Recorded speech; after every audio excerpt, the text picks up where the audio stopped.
ጉቦ የሰጠም ጉቦ የተቀበለም ሁለቱ ጥፋተኛ ናቸው ይላል። ነገር ግን እኔ ጉቦ እንድሰጥህ አድርገህ አንተ ቢሮ ሲመጣ 2 ሰዓት እየገተርከኝ የሉም ነገ ጧት ተመልሰና ተባሱ 3 ቀን እየተገተርኩኝ የመንገዱን ሁኔታ እንዲሁም ደግሞ የትራፊክ እንቅስቃሴውን መሰረት በማድረግ መንቀሳቀስ ያለበት ፍጥነት ላይ ብሎ ያስቀምጣል ህጉ ማለት ነው። እኔ አሁን እየሆነ ያለው ነው የተናገርኩት። ኢንስፔክተር መሆን ያለበትን ነው የነገረን ያለው። ስለዚህ 1500 ብር ከኔ ተፈልጓል ከፍያለሁ ነው እኮ። አስከሬን ስናነሳ ሴትና ወይም ጾታ መለየት ያቃተን እኮ አስከሬን አጋጥሞናል። ከባድ አደጋ ማለት ነው። እቻ ሀገር ቅድም እንዳልከው ካለ ፖሊስ ዝም ብለህ ሳላት አዲስ አበባ ከተማ ዝም ብለህ ሳላት ትራፊክ ፖሊስ የለም። መንገዶቻችን ናቃቸው የለ ተሳስቦ የሚነዳ ሹፌር አለ። ቁልፍልፋችን እኮ ነው የሚወጣው።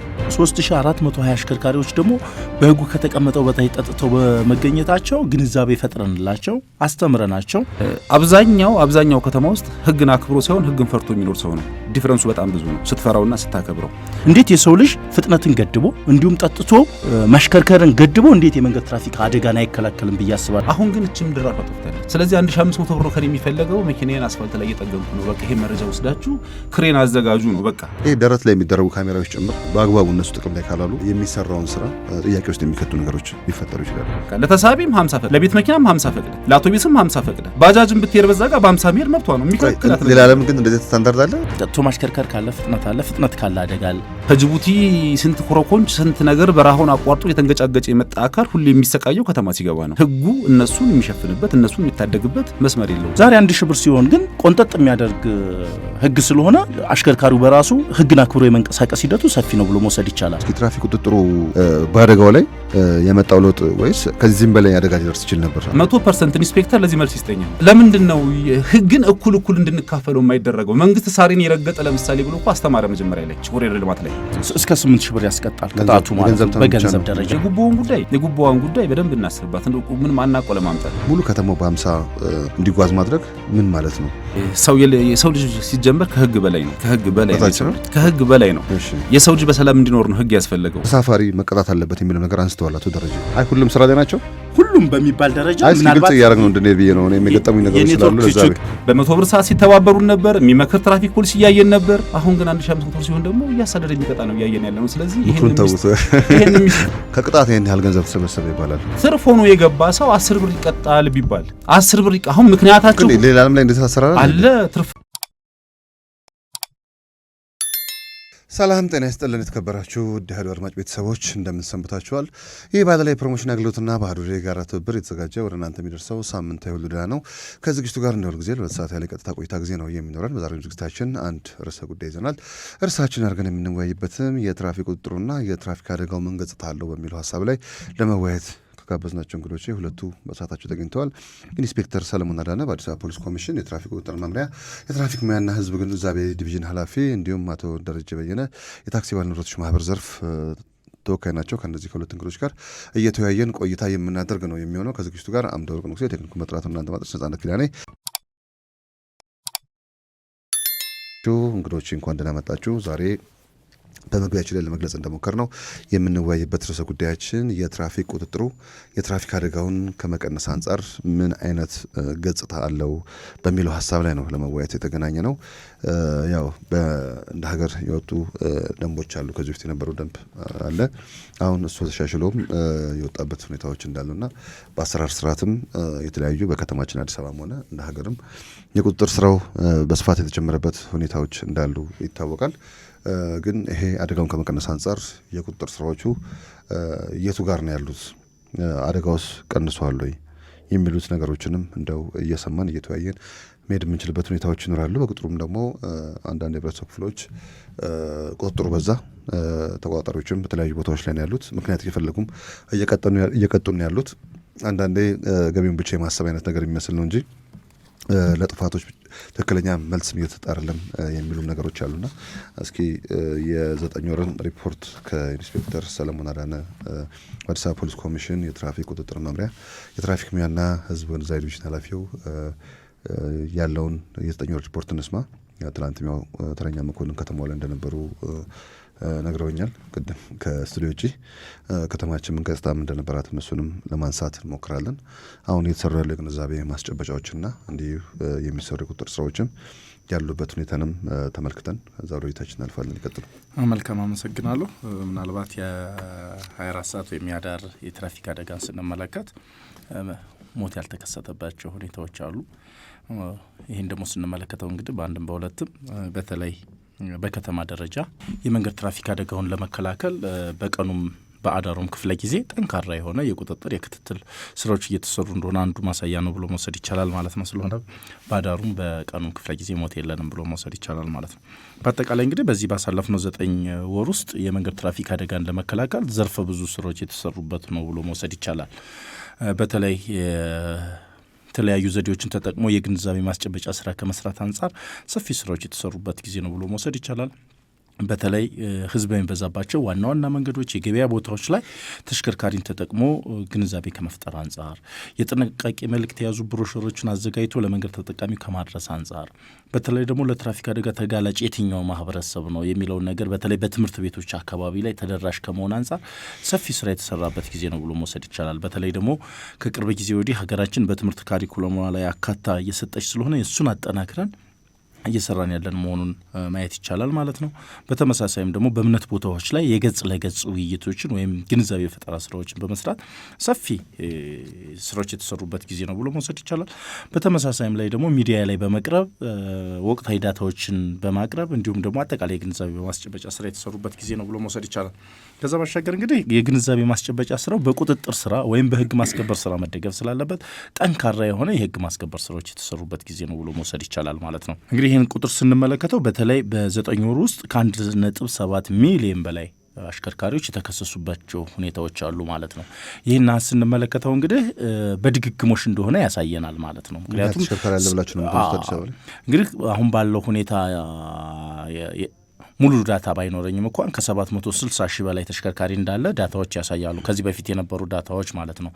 ስለሆነም ደንብ መተላለፍ ጥሰቶች በሰፊው እንደሚታዩ ያሳያል ማለት ነው። ይህ አሃዝ እንግዲህ ስንመለከት አንደኛ ትራፊክ ተቆጣጣሪ ባለበት አካባቢ ወይም ባለበት ቦታ ላይ ብቻ አንድ፣ ሁለትም ደግሞ ግንዛቤ ፈጥረን አስተምረ ነው ከላክ ነው አሽከርካሪ ውጭ ያሉት ናቸው እነዚህ ማለት ነው። ይህ እንግዲህ ቁጥር ስንመለከተው ሁሉም የደንብ መተላለፍ ጥሰቶች የመንገድ ትራፊክ አደጋን የሚያስከትሉ ቢሆንም እንኳን ዋና የሚባሉትን ደግሞ ለይተን ትኩረት አድርገን የሄድንባቸው ሁኔታዎች አሉ ማለት ነው። ለምሳሌ በተለይ ከፍጥነት በላይ ማሽከርከርን ስናየው ዋና የትራፊክ አደጋ መንስኤ ናቸው ዓለም አቀፍ ተብሎ ከሚቀመጡት ማለት ነው። ይህም ስንመለከተው በ9 ወር ውስጥ ከ51996 በላይ አሽከርካሪዎች በህግ ከተቀመጠው ፍጥነት በላይ በማሽከርከራቸው የተከሰሱባቸው ሁኔታዎች አሉ በ9 ወር ውስጥ ማለት ነው።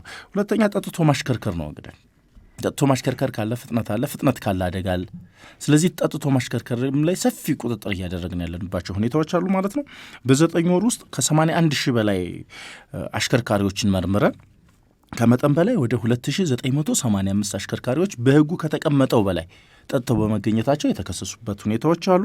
እንዲሁም ደግሞ 3420 አሽከርካሪዎች ደግሞ በህጉ ከተቀመጠው በላይ ጠጥተው በመገኘታቸው ግንዛቤ ፈጥረንላቸው አስተምረናቸው የሄዱባቸው ሁኔታዎች አሉ ማለት ነው።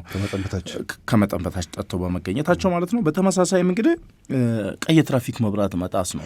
ሰፊ ክትትልና ቁጥጥር እያደረግን ያለ ነው። በተለይ ለሞትም ለአካል ጉዳትም ለንብረት አደጋም ሰፊ ቁጥር ይዞ የምናገኘው ማለት ነው። ይህንንም ቁጥር ስንመለከተው እንግዲህ ከ135 ሺህ በላይ አሽከርካሪዎች ቀይ ትራፊክ መብራት የጣሱባቸው ሁኔታዎች በ9 ወር ውስጥ ማለት ነው። ሌላው እንግዲህ ለትራፊክ አደጋ 135 ሺህ መብራት የጣሱ ሰዎች ቀይ ትራፊክ መብራት የጣሱ አሽከርካሪዎች የተከሰሱባቸው ሁኔታዎች አሉ። በተመሳሳይም እንግዲህ ለመንገድ ትራፊክ አደጋ ምክንያት ከሚባሉት አንዱ የተሽከርካሪ ቴክኒክ ጉድለት ነው። ይህንንም ጥብቅ ቁጥጥር የምናደርግባቸው ሁኔታዎች አሉ። ሁለተኛም ህጋችን ማንኛውም ተሽከርካሪ ስራ ነው ቴክኒክ ጉድለት አይደለም፣ ግን ህጉ ላይ የተቀመጠው ላስቀምጥ በምን ታዩታላችሁ? እንግዲህ 2-3 አይነት ሂደቶች አሉት። እኛ የምንቆጣጠረው በተለይ አንድ አሽከርካሪ ወይም ባለንብረት ተሽከርካሪውን በአመት አንድ ጊዜ የቴክኒክ ምርመራ ማድረግ እንዳለበት ያስቀምጣል።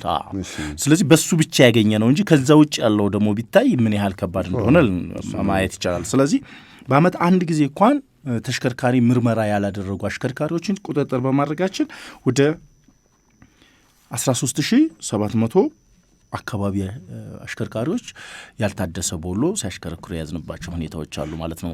ስለዚህ እዚህ ላይ ጥብቅ ቁጥጥር እያደረግን ያለንባቸው ሁኔታዎች አሉ። እሱ ብቻ አይደለም። በምን ተለዩታላችሁ? ለምሳሌ አሁን የተለያዩ ቴክኖሎጂ አማራጮች መጥተዋል አይደል? አሁን ቦሎንም ጨምረው ማለት ነው። አዎ መጥተዋል። እስካሁን ባለው ሁኔታ ግን ፊዚካሊ የለጠፉ ተሽከርካሪዎች ላይ ነው ሙሉ ለሙሉ ወደዛኛው ስላልተገባ ማለት ነው። ትንሽ ቁጥሩ ከፍተኛ ስለሆነ ብዬ ነው 13700 የሚሆኑ በ9 ወር ውስጥ ቦሎ በወቅቱ ያላደሰ ተሽከርካሪ መንገድ ላይ ይዘወጡ ማለት ያው ከዚህ በፊት የነበሩ የሞላጣ ቦሎዎችን በስፋት ከተቋማትም ጭምር ከሌሉ ተቋማትም ጭምር የሚወጡበት ሁኔታዎች ከመኖራቸው ጋር በተያያዘ ይህ ቁጥር ትንሽ ከፍተኛ ስለሆነ በዚህ በአይን እይታ ብቻ ተሽከርካሪው ላይ የተለጠፈውን ቦሎ ብቻ አይቶ በትክክል በ9 ወር ውስጥ የአዲስ አበባ ላይ ነው። አዲስ አበባ ከተማችን ላይ ትልቅ ቁጥር ነው። ከዛ ባለፈ እንግዲህ ዋናውና ትልቁ ነገር ደግሞ እኛ ትኩረት አድርገን እያሰራን ያለንባቸው በተለይ ፍላጎቱ ስላላቸው ንብረት ስላላቸው ቤተሰብ ሳይፈቅድላቸው ተሽከርካሪ ወይም ያለ መንጃ ፈቃድ የሚያሽከረክሩ ግለሰቦች ላይ ሰፊ ቁጥጥር እያደረግን ያለንባቸው ሁኔታዎች አሉ። ይህንን ማስ ስንመለከተው በ9 ወር ውስጥ 2420 አካባቢ ግለሰቦች ሲገልጸው እንደነበረው ፍላጎቱ ንብረቱ ስላላቸው ብቻ በመንገድ ላይ ተሽከርካሪ ይዘው ሲያሽከረክሩ ያገኘንባቸው ሁኔታዎች አሉ። እንግዲህ አሽከርካሪ ብቃት ማረጋገጫ አዋጃችን አዋጅ ቁጥር 1074/2010 ስንመለከተው ማንኛውም አካል ያለ አሽከርካሪ ብቃት ማረጋገጫ ተሽከርካሪ ማሽከርከር የለበትም ብሎ ያስቀምጣል ማለት ነው። 1074 ላይ በትክክለኛ መንገድ ደንግጎ ያስቀምጠዋል ማለት ነው። እሱ ብቻ አይደለም፣ ሐሰተኛ መንጃ ፈቃድ አዘጋጅተው ሲያሽከረክሩ ያዝናቸው ከ600 በላይ አሽከርካሪዎች አሉ። ሐሰተኛ ማለት ነው። ይሄን ራሳቸውን ያዘጋጁት ማለት ነው። ይሄው እንግዲህ በአንድም በሁለትም በእነሱ የሚዘጋጅ በሌላውም የሚዘጋጅ ሐሰተኛ መሆኑ በምርመራ እንዲረጋገጥ ወይም የተረጋገጠባቸው ሁኔታዎች አሉ ማለት ነው። እንግዲህ እነዚህን ሀስ ስንመለከታቸው የሰራነውን የግንዛቤ ማስጨበጫ ስንመለከተው የመንገድ ትራፊክ አደጋውን ለመከላከል ሰፊ አቅም የሆነባቸው ሁኔታዎች አሉ ብሎ መውሰድ ይቻላል። በተመሳሳይም የመንገድ ትራፊክ አደጋን ለመከላከል የአንድ ተቋም ወይም የሁለት ተቋም ብቻ ሳይሆን የሁሉም የመንገድ ተጠቃሚ አካል በመሆኑ ከባለድርሻ አካላት ጋር በተለይ በቅንጅትና በጥምረት የሰራንባቸው ሂደቶች አሉ። በተጨማሪም አጋዥ ኃይል ከመፍጠር አንጻር በተለይ የበጎ ፈቃደኞችን የማስተናበርና የማስተላለፍ ስልጠና በመስጠት የተማሪ ትራፊኮችን በመመልመል የማስተናበርና የማስተላለፍ እንዲሁም የስነ ምግባር ትምህርቶችን በመስጠት ሰፊ ስራ የሰራንበት ጊዜ ነበር ብሎ መውሰድ ይቻላል ማለት ነው። ሞት፣ ከባድ፣ ቀላል በንብረት የደረሱ አደጋዎችን የ9 ወር ይንገሩን። መልካም እንግዲህ በዚህ 9 ወር ውስጥ በተለይ በሞትና በንብረት ላይ የጨመረ ሲሆን በከባድና በቀላል ሊቀነስባቸው እንችላለን። ለምሳሌ ሞት ባለፈው በጀት ዓመት 2016 ላይ 287 አካባቢ ነበር የነበረን። በዚህኛው በጀት ዓመት 303 አካባቢ ሞት አደጋ ነው ያለን። በቁጥር ወደ 16 የመጨመር ሁኔታ ያሳያል ማለት ነው። ከባድ ላይ ስንመለከተው ባለፈው በጀት ዓመት 1579 አካባቢ ነበር። በዚህኛው በጀት ዓመት ስንመለከት 1534 ነው። በ45 የመቀነስ ሁኔታዎችን ያሳያል ማለት ነው። ከባድ ላይ ማለት ነው። አዎ ቀንሷል። ቀላልም ላይ ስንመለከተው ባለፈው በጀት ዓመት ወደ 1204 አካባቢ ነበር። በዚህኛው በጀት ዓመት ደግሞ ወደ 944 አካባቢ ነው። በቁጥር ወደ 260 አካባቢ መቀነሶችን ያሳያል ማለት ነው። እንግዲህ ንብረት አደጋ ላይ ነው በሰፊው እየጨመረ የመጣ በተለይ ባለፈው በጀት ዓመት ውስጥ ወደ 25401 አካባቢ ነው። በዚህኛው በጀት ዓመት ውስጥ ደግሞ ወደ 26222 አካባቢ ነው። በቁጥር ወደ 821 አካባቢ በመጨመር ያሳያል ማለት ነው። እንግዲህ ይህን ስንመለከተው በሞትና በንብረት ላይ የጨመረ ሲሆን በከባድና በቀላል ላይ የቀነሰባቸው ሁኔታዎች አሉ ማለት ነው። ይህን ሁሉ ስራ ተሰርተው እንግዲህ የመንገድ ትራፊክ አደጋው በዚህ ሁኔታ ነው ያለ ማለት ነው። ስለሆነም ምን ያሳያል? ይህን ሀስ ስንመለከተው ሰፊ ስራ እንደሚጠይቅ ያሳያል። በ24 ሰዓቱም መዲናችን አዲስ አበባ ሞት አደጋ ቀንም ሌሊትም አለመከሰቱን አንስተውልኛል። የተለያዩም ከተማ ላይ የግንዛቤ ማስጨበጫ ስራዎችም እየተሰሩ እንደሆነም እየተመለከትን ያለ ነው። ግን ዛሬ ርዕሰ ጉዳያችንም የትራፊክ ቁጥጥርና የትራፊክ አደጋው ምን ገጽታ አለው የሚለው ሀሳብ ላይ ነው እየተወያየን ያለ ነው። ይህን የሚያክል ስራዎች ሰርተው መንገድ ላይ በየ2 ሜትሩ በሚባል ደረጃ በርካታ ቁጥር ያለው ተቆጣጣሪ አካላት ባሉበት ሁኔታ አደጋው ግን በዚህ ደረጃ 16% ጭማሪ ማሳየቱ ምንድን ነው የሚያሳየው? እውነት የቁጥጥር ስራዎች መብዛትና ህግ አስከባሪዎችን በየቦታው ላይ ማቆም እንዲሁም መብራቶችን በየቦታው ላይ መስራት አደጋውን ለመቀነስ በሚደረገው ጥረት ላይ የራሱን የበኩሉን አስተዋጽኦ እየተወጣ ነው ወይ? አሽከርካሪዎቻችንስ ምን ያህል ህጉን አውቆ እያሽከረከሩ ነው? ተቆጣጣሪ አካላትስ በአግባቡ ስራቸውን እየሰሩ ነው ወይ የሚለውም መታየት አለበት። ያው ስራቸውንና ሙያቸውን አክብረው የሚሰሩ ብዙ አሽከርካሪዎችም ያው ተቆጣጣሪ አካላትም እንዳሉ ይታወቃል። አንዳንዴ ደግሞ የግንዛቤው ሁኔታ በስፋት ያልተረዱም ተቆጣጣሪ አካላትም ሊኖሩ የሚችሉበት ሁኔታዎች ይኖራሉ። አሁን ዛሬ ፖሊስ መጥቶ የፖሊስ ከራሱ አንጻር የሰራቸውን ስራዎች ቢነግረንም ትራፊክ ማኔጅመንትም ሌሎችም አካላት የትራንስፖርት ቢሮም ባለሙያዎችም በዚህ በቁጥጥር ስራው ላይ እንዳሉ ይታወቃልና አንዳንዴ የምንሰራው የቁጥጥር ስራዎችን በአግባቡ ካልተረዳ ነው ብዙ ችግሮችን ይዞ ሊመጣበት የሚችልበት ሁኔታዎች እንደሚኖሩ ይሰማኛል። አሁን መንገድ ላይ ስናይ በተለያዩ ቦታዎች ላይ መንገዶች በአግባቡ ተሰርተው በዛ መሀል ላይ ግን 50 ተብለው ምልክቶች ይተከላሉ። በዛ መሀል ላይ ከኋላ የመጣ ፍጥነት የመጣ መኪና አደጋ ሊደርስ ይችላል። ሌላው ደግሞ መንገዱን ጠብቆ የሚሄድበት ሰዓት ላይ ሌላ ችግር ይፈጠራል። ከዛ ሲያልፍ ደግሞ ተቆጣጣሪ አካላትንም በመሸሽ አሁን ትርፍጭ ነው ሌላም ነገር አድርገው ተቆጣጣሪ አካላትን በመሸሽ የሚደርሱ ደግሞ አደጋዎች ቁጥራቸው ከፍተኛ የሆነበት ሁኔታዎች እንዳሉ ይሰማኛል። አሁን ከቦሌ ወደ ኮየ ፈጬ ወደ ቱሉ ዲምቱ እንደዚህ ብቻ በሱ መንገድ ላይ ተደጋጋሚ የማያቸው ነገሮች አሉ። ትናንትና ምን ኢንስፔክተር በዚሁ አካባቢ ላይ ቦሌ ቡልቡላ አካባቢ ላይ የቁጥጥር ስራዎችን ሲሰሩ የነበሩበት ሁኔታዎች እንዳሉ ይታየኛል።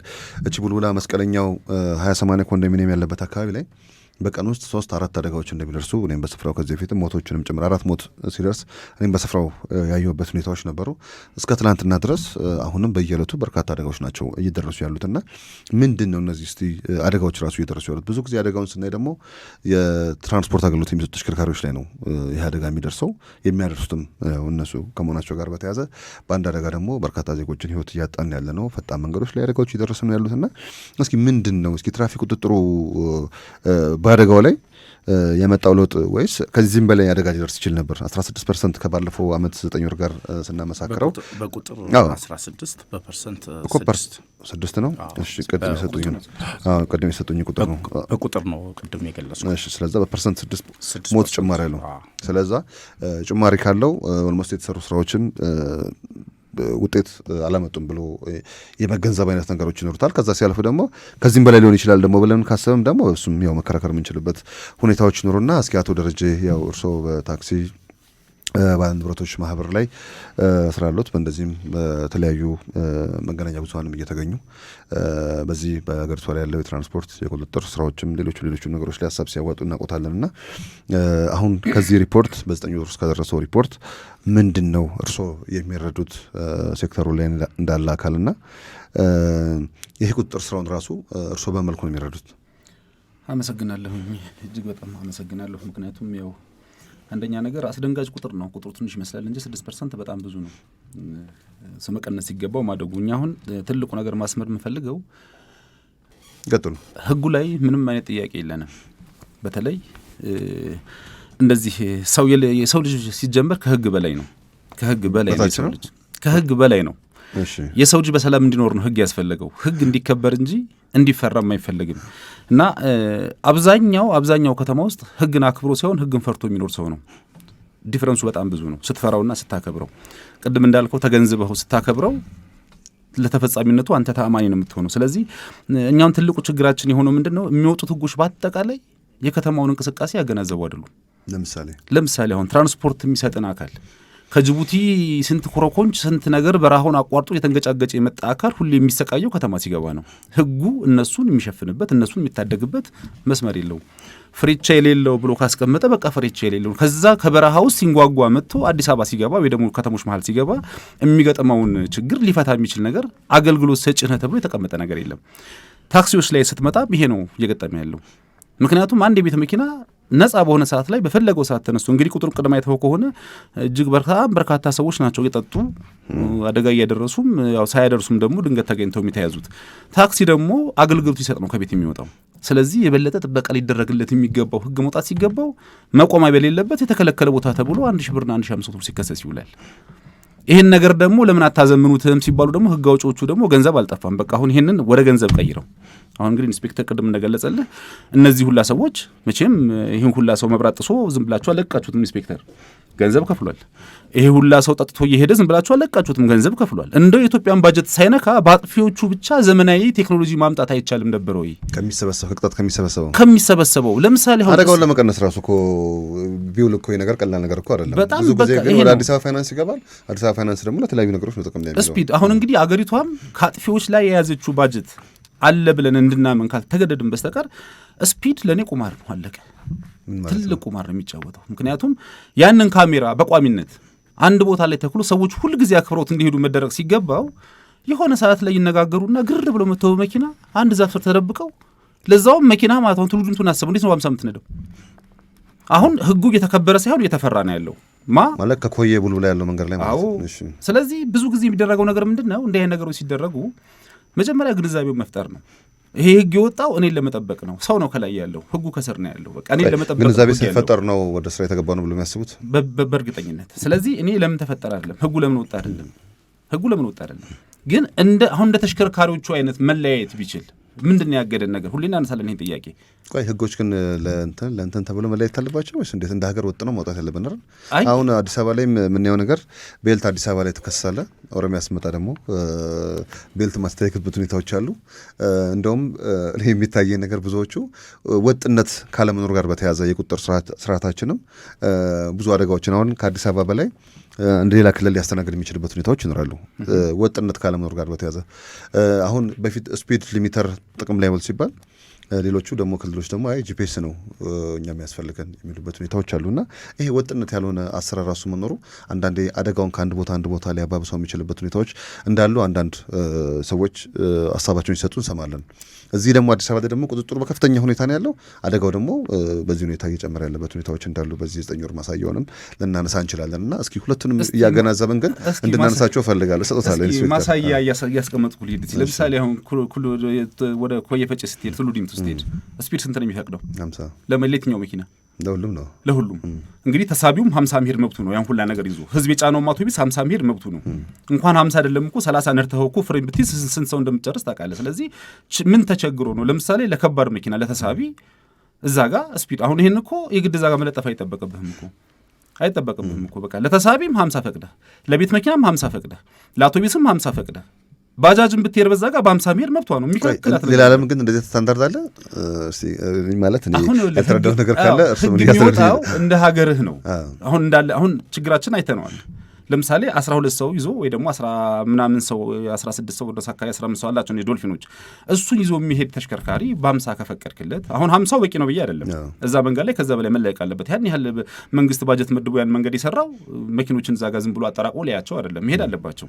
ግን የሚሄዱት ልክ እንደ እንትን መንገድ ለምሳሌ ሆነ አይተሃል አይደለ? ከናዝሬት ከአዲስ አበባ አዳማ ለምንድን ነው? አዎ ለከባድ መኪና የተፈቀደ ስፒድ አለ፣ ለቤት መኪና የተፈቀደ ስፒድ አለ። ምን አይነት ሰው ሀገር እኮ መሄድ ያስፈልገን?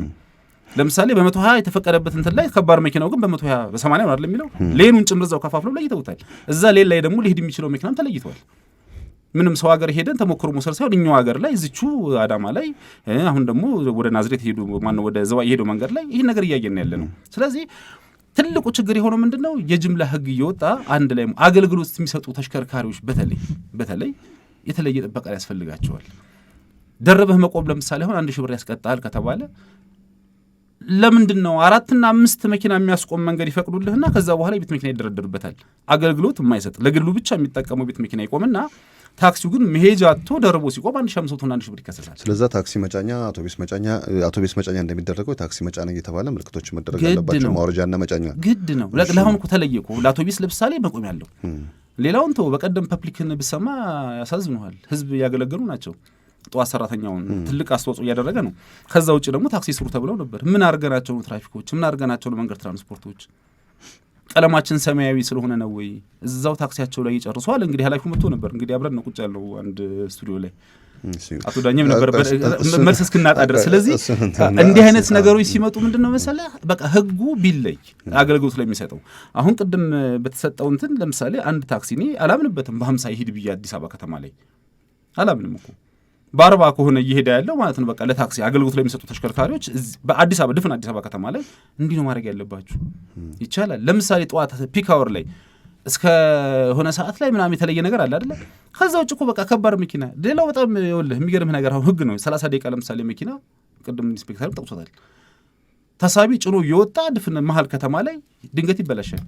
በ30 ደቂቃ ውስጥ ካላነሳኸው 1500 ብር ይከሰሳል።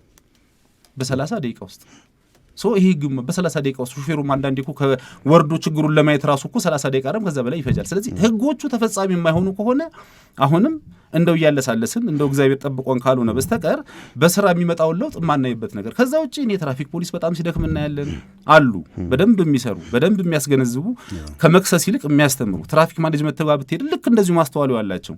ነገር ግን ይሄ ሁላ ህዝብ የሚጨፈለቅበት ይሄ ሁላ አገልግሎት ሰጪ የሚጨፈለቅበት ደግሞ እነሱም ከመሃላቸው ነቅላት መውጣት ያልቻሉት ስንት ደግሞ ስንክሳር አለ እዛ ውስጥ በቁጥጥር ስር ያሉ ኃላፊነታቸውን በአግባቡ የሚወጡ ሰዎች ማለት በቃ ከሊስትሮ መሀል ላይ ቁጭ ብሎ አሁን ግልጽ ሆኗል እኮ በቃ አሁን እንደውም አንድ ወቅት ላይ ምስለ ተገልጋይ በሚል ትራንስፖርት ቢሮ አንድ ጥሩ ነገር አምጥቶ ነበር ተግባር ያለው እንጂ። ስለዚህ በተለይ አሁን እንደዚህ በጣም በሐቀኝነት የሚሰሩ ጥሩ የሚያደርጉ ሰዎች ሁሌ እንደተበደሉ ናቸው። ሁሉ ጊዜ በየቢሮው ብትገባ እኛ ጋር ያለው እንቶ ስለዚህ ህጉን ተፈጻሚ ማድረግ ካስፈለገ አይንኩብን ነው። እኔ በቃ አሁን እኛን ለምን ተቀጣን አይደለም በቃ ብራችንን አይንኩብን። ዘመናዊ ነገር አሁን አቴንዳንስ ተብሎ ሰው ነው የሚፈርመው ጠዋት ገባህ አልወጣህ የሚለውን እሱን እኮ በቃ በስማርት እንትን እኮ ማድረግ ይቻላል። ኦንላይን ማድረግ ይቻላል። አዎ ካሜራዎችን ማዘመን ይቻላል። ቆይ እንመጣለን፣ መፍትሄዎቹ ላይ በኋላ እንመጣለን። ጥሩ ነገር ነው መነሻ ነገር ያነሱትና ወደ ኢንስፔክተር ልምጣ። አሁን እሳቸው እንኳን ያነሱት አንድ ሶስቱ ነገሮች ብናይ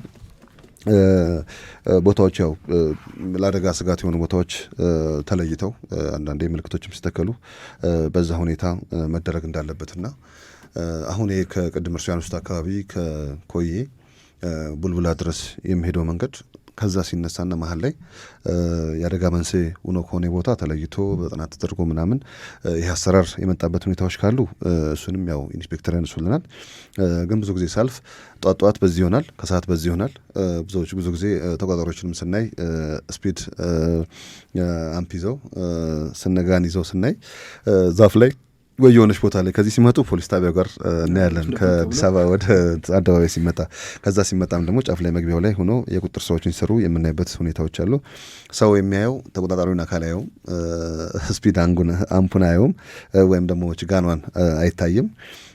ከዛ በኋላ ግን እዛች ጋር በስፋት ያሉ የቁጥጥር ስራ የሚሰሩ አካላት ከእነሱ ጋር ተገናኝቶ ያው በሬዲዮ ስለሚያሳውቀው የታርጋ እየተባለ ያው እርምጃ የሚወሰድበት ሁኔታዎች እንዳሉ እያየን ያለ ነው። ሁለተኛው ግን ቅድም ካነሱት ሀሳብ ጋር በተያያዘ በ30 ደቂቃ ስር መኪናው ካልተነሳ ይቀጣል የሚል ነገር አንስተውልኛል። አሁን ሌሎች ሀገራት ላይ እንደዚህ አይነት ህጎችን ተግባራዊ ሲያደርጉ ክሬኖችንም አዘጋጅተው ነው።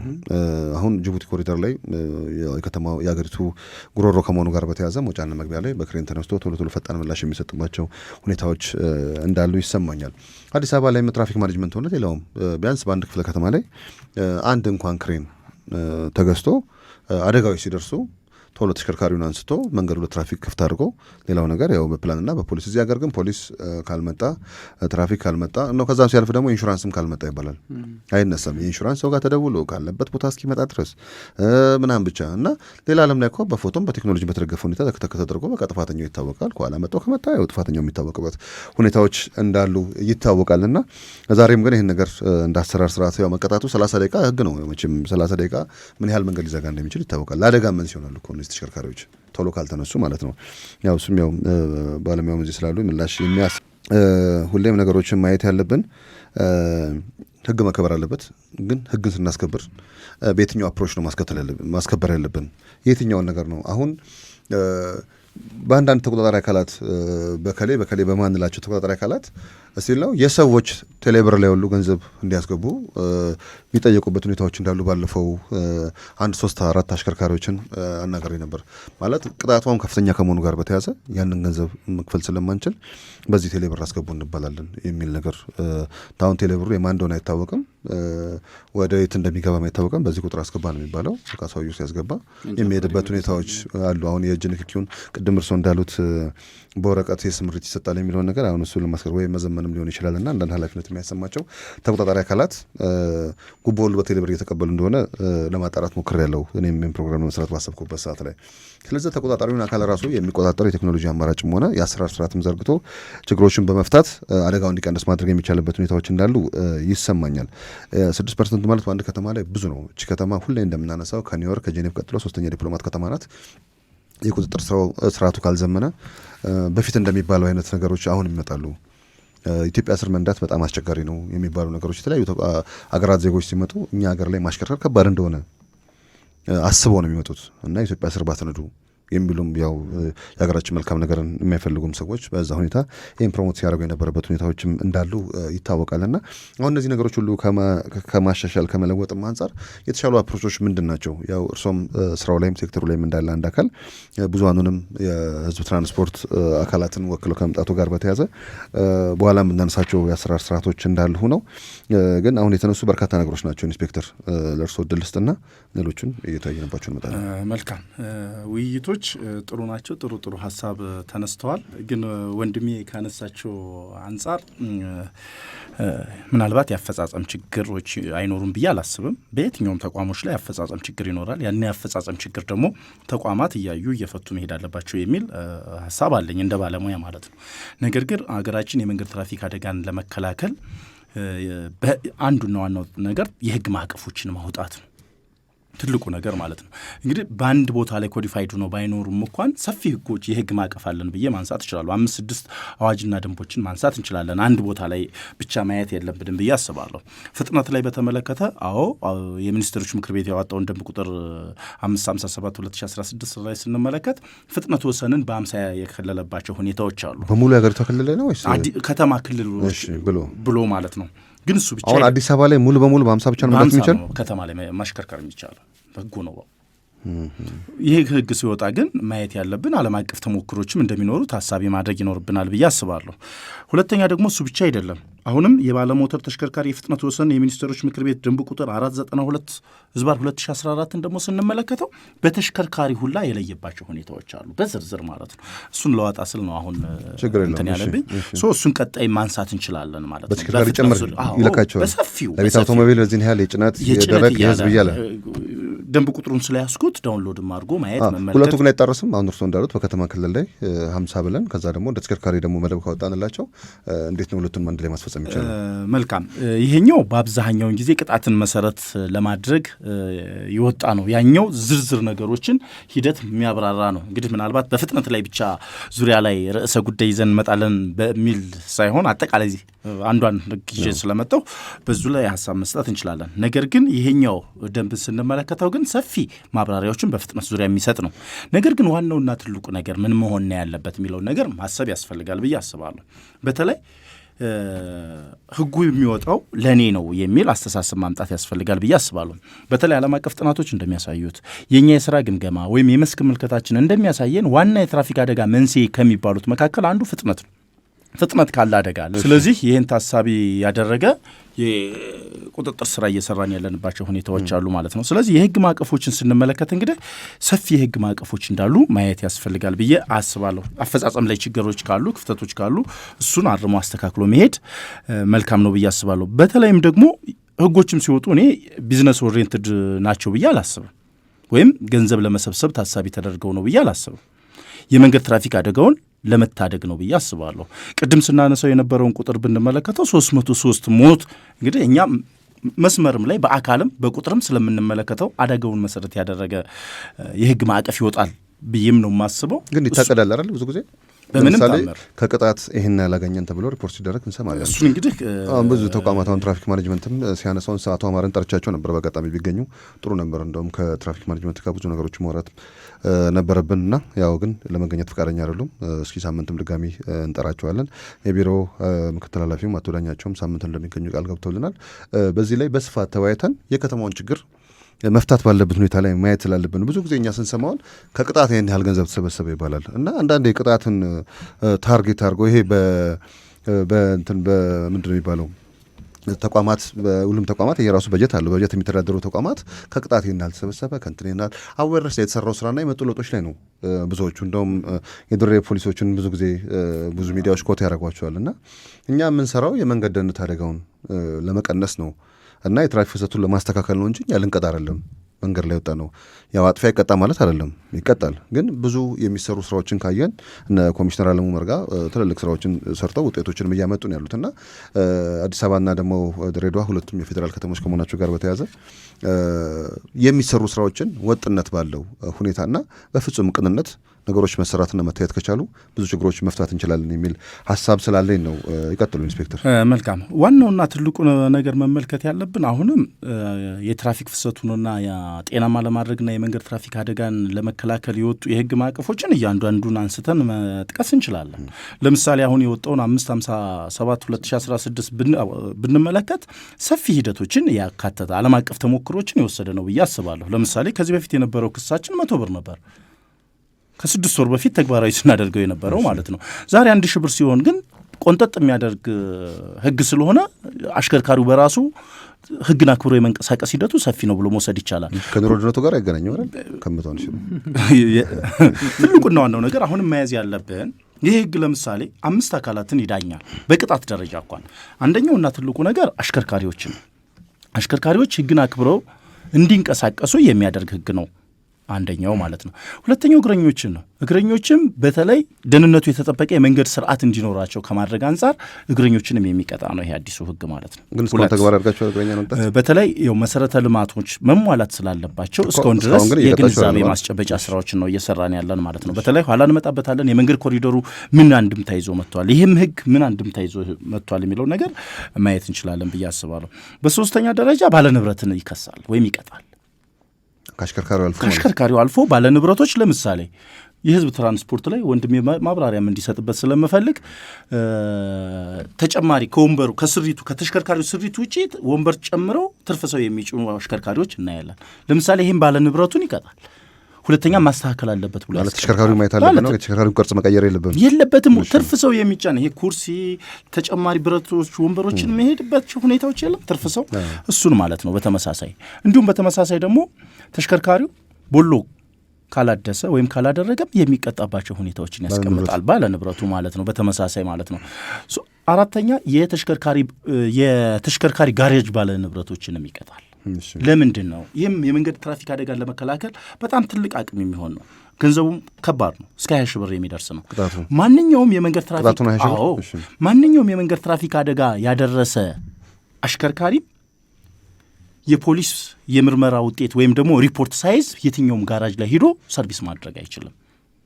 ምክንያቱም እንደነዚህ አይነት ኬዞችን ማንሳት እንችላለን። በተለይ የሂትረን ኬዝ የምንለው ገጭቶ ማምለጥን ለመከላከል ትልቅ አቅም የሚሆን ነው ብሎ መውሰድ ይቻላል። ከዚህ በፊት አልነበረም ህግ ግራውንድ ላይ። በተመሳሳይም አምስተኛ የተቆጣጣሪ አካላትን ወይም አጠቃላይ የትራፊክ ፖሊስ የሚሆኑ የትራፊክ ማኔጅመንት የሚሆኑ ተቆጣጣሪ አካላትን በተለይ በስነ ምግባር ችግር የሚገኙ ከሆነ የሚከስ ወይም የሚዳኝ ነው። ስለዚህ ይሄ የህግ ማዕቀፍ የመንገድ ትራፊክ አደጋውን ለመከላከል ጤናማ የሆነ የትራፊክ ፍሰት እንዲኖር ወይም ደግሞ ደህንነቱ የተጠበቀ የትራንስፖርትና የትራፊክ እንቅስቃሴ እንዲኖር አንዱ ትልቁ መሳሪያ ነው ብሎ ማንሳት ይቻላል ማለት ነው። ሌሎች የህግ ግን ከዚህ ጋር በተያያዘ አንድ ላይ እንዲይዙልኝ የፈለኩት አሁን በ9 ወር ሪፖርቶች ላይ ያው ብዙ ነገር ነው የነገሩን። ፍጥነት ጠጥቶ ማሽከርከር፣ ቀይ መብራት መጣስ፣ ቴክኒክ ምርመራ ተቋማት አካባቢ ላይ ያው የቦሎ አለመታደስ፣ ያለ መንጃ ፈቃድ ማሽከርከርና እንዲሁም ሐሰተኛ መንጃ ፈቃድን ጭምር ይዘው ወደ መንገድ የገቡ አካላት ላይ ያው እርምጃ መወሰዱን ነግረውናል። እንደ የተቆጣጣሪ አካላትን የስነ ምግባር ችግር ያለባቸው የተቆጣጣሪ አካላት ላይ በ9 ወር የተወሰደ እርምጃ ያውቁታል?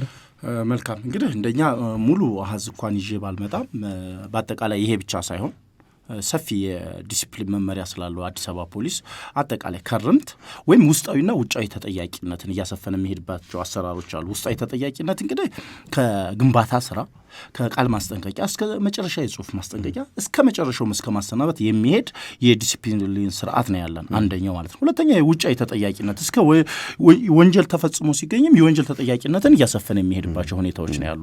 በዚህ ዙሪያ ላይ በተለይ አዲስ አበባ ፖሊስ እንደ ትራፊክ ቁጥጥር መምሪያ ሰፊ ስራዎችን አንደኛው መጀመሪያ ወደ ችግሩ እንዳይገቡ የቅድመ መከላከል የአቅም ግንባታ ስልጠናዎችን ወይም የስራ መመሪያዎችን ኦሪየንቴሽኖችን እየሰጡ የሚሄድ ሂደቶች አሉ። በሁለተኛ ደረጃ ደግሞ የትራፊክ ስራ በአጠቃላይ የአደባባይና የመንገድ ላይ ስራ ስለሆነ አጠቃላይ ተቆጣጣሪ አካላቱ ከቢሮ ይልቅ መስመር ላይ ሆኖ ችግሮች እንዳይፈጠሩ የቁጥጥርና የክትትል እንዲሁም የድጋፍ ስራዎችን ያመቻቻል ማለት።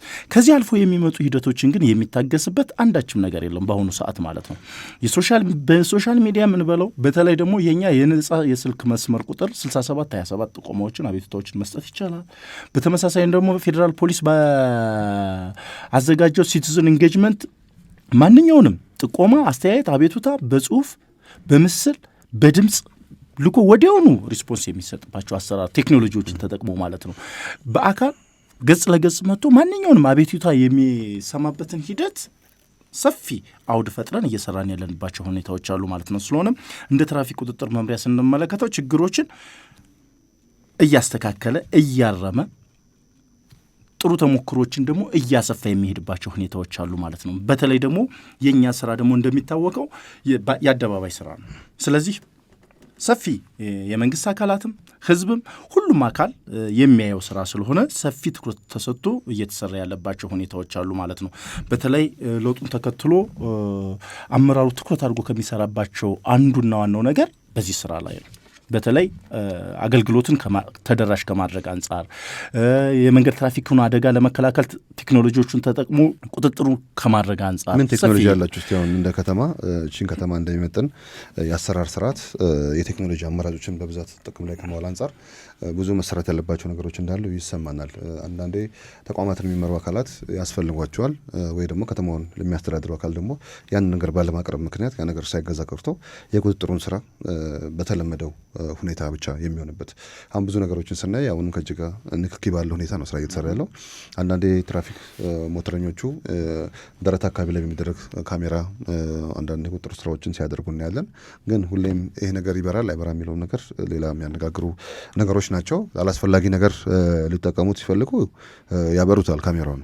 ከዛ ውጭ ደግሞ ቀን ሙሉ ካሜራ ኦፍ ተደርጎ ደረት ላይ ተደርጎ የምናይበት ሁኔታዎች አሉና አንዳንዴ ይሄ ህብረተሰቡንም ወይ ደግሞ በመንገድ ላይ የምናያቸውን የህብረተሰብ ክፍሎችንም እርካታንም ጭምር አሁን ብዙ ተቋማት አሉ። አሁን እሳት አደጋ ብዙ ጊዜ ሰው ሲያመሰግነው እኔ ማረል አንድም ቤት ቢቃጠልበት አንድ ሰው በቃ ወን ብሎ አመር ሊያጠፉን የመጡት እንጂ ምናምን ይላል። ግን ከዛ በላይ የተረፈውን ንብረት ከግምት ውስጥ የማናስገባበት ሁኔታዎች አሉ። አሁን ትራፊክ ፖሊስም አንድ አካባቢ ላይ ሲኖር ሌሎችም የቁጥጥር ስራዎችም ሲሰሩ የተረፈውንና በሰላም ከቤት ወጥቶ የገባውን የህብረተሰቡ ክፍል አናይም።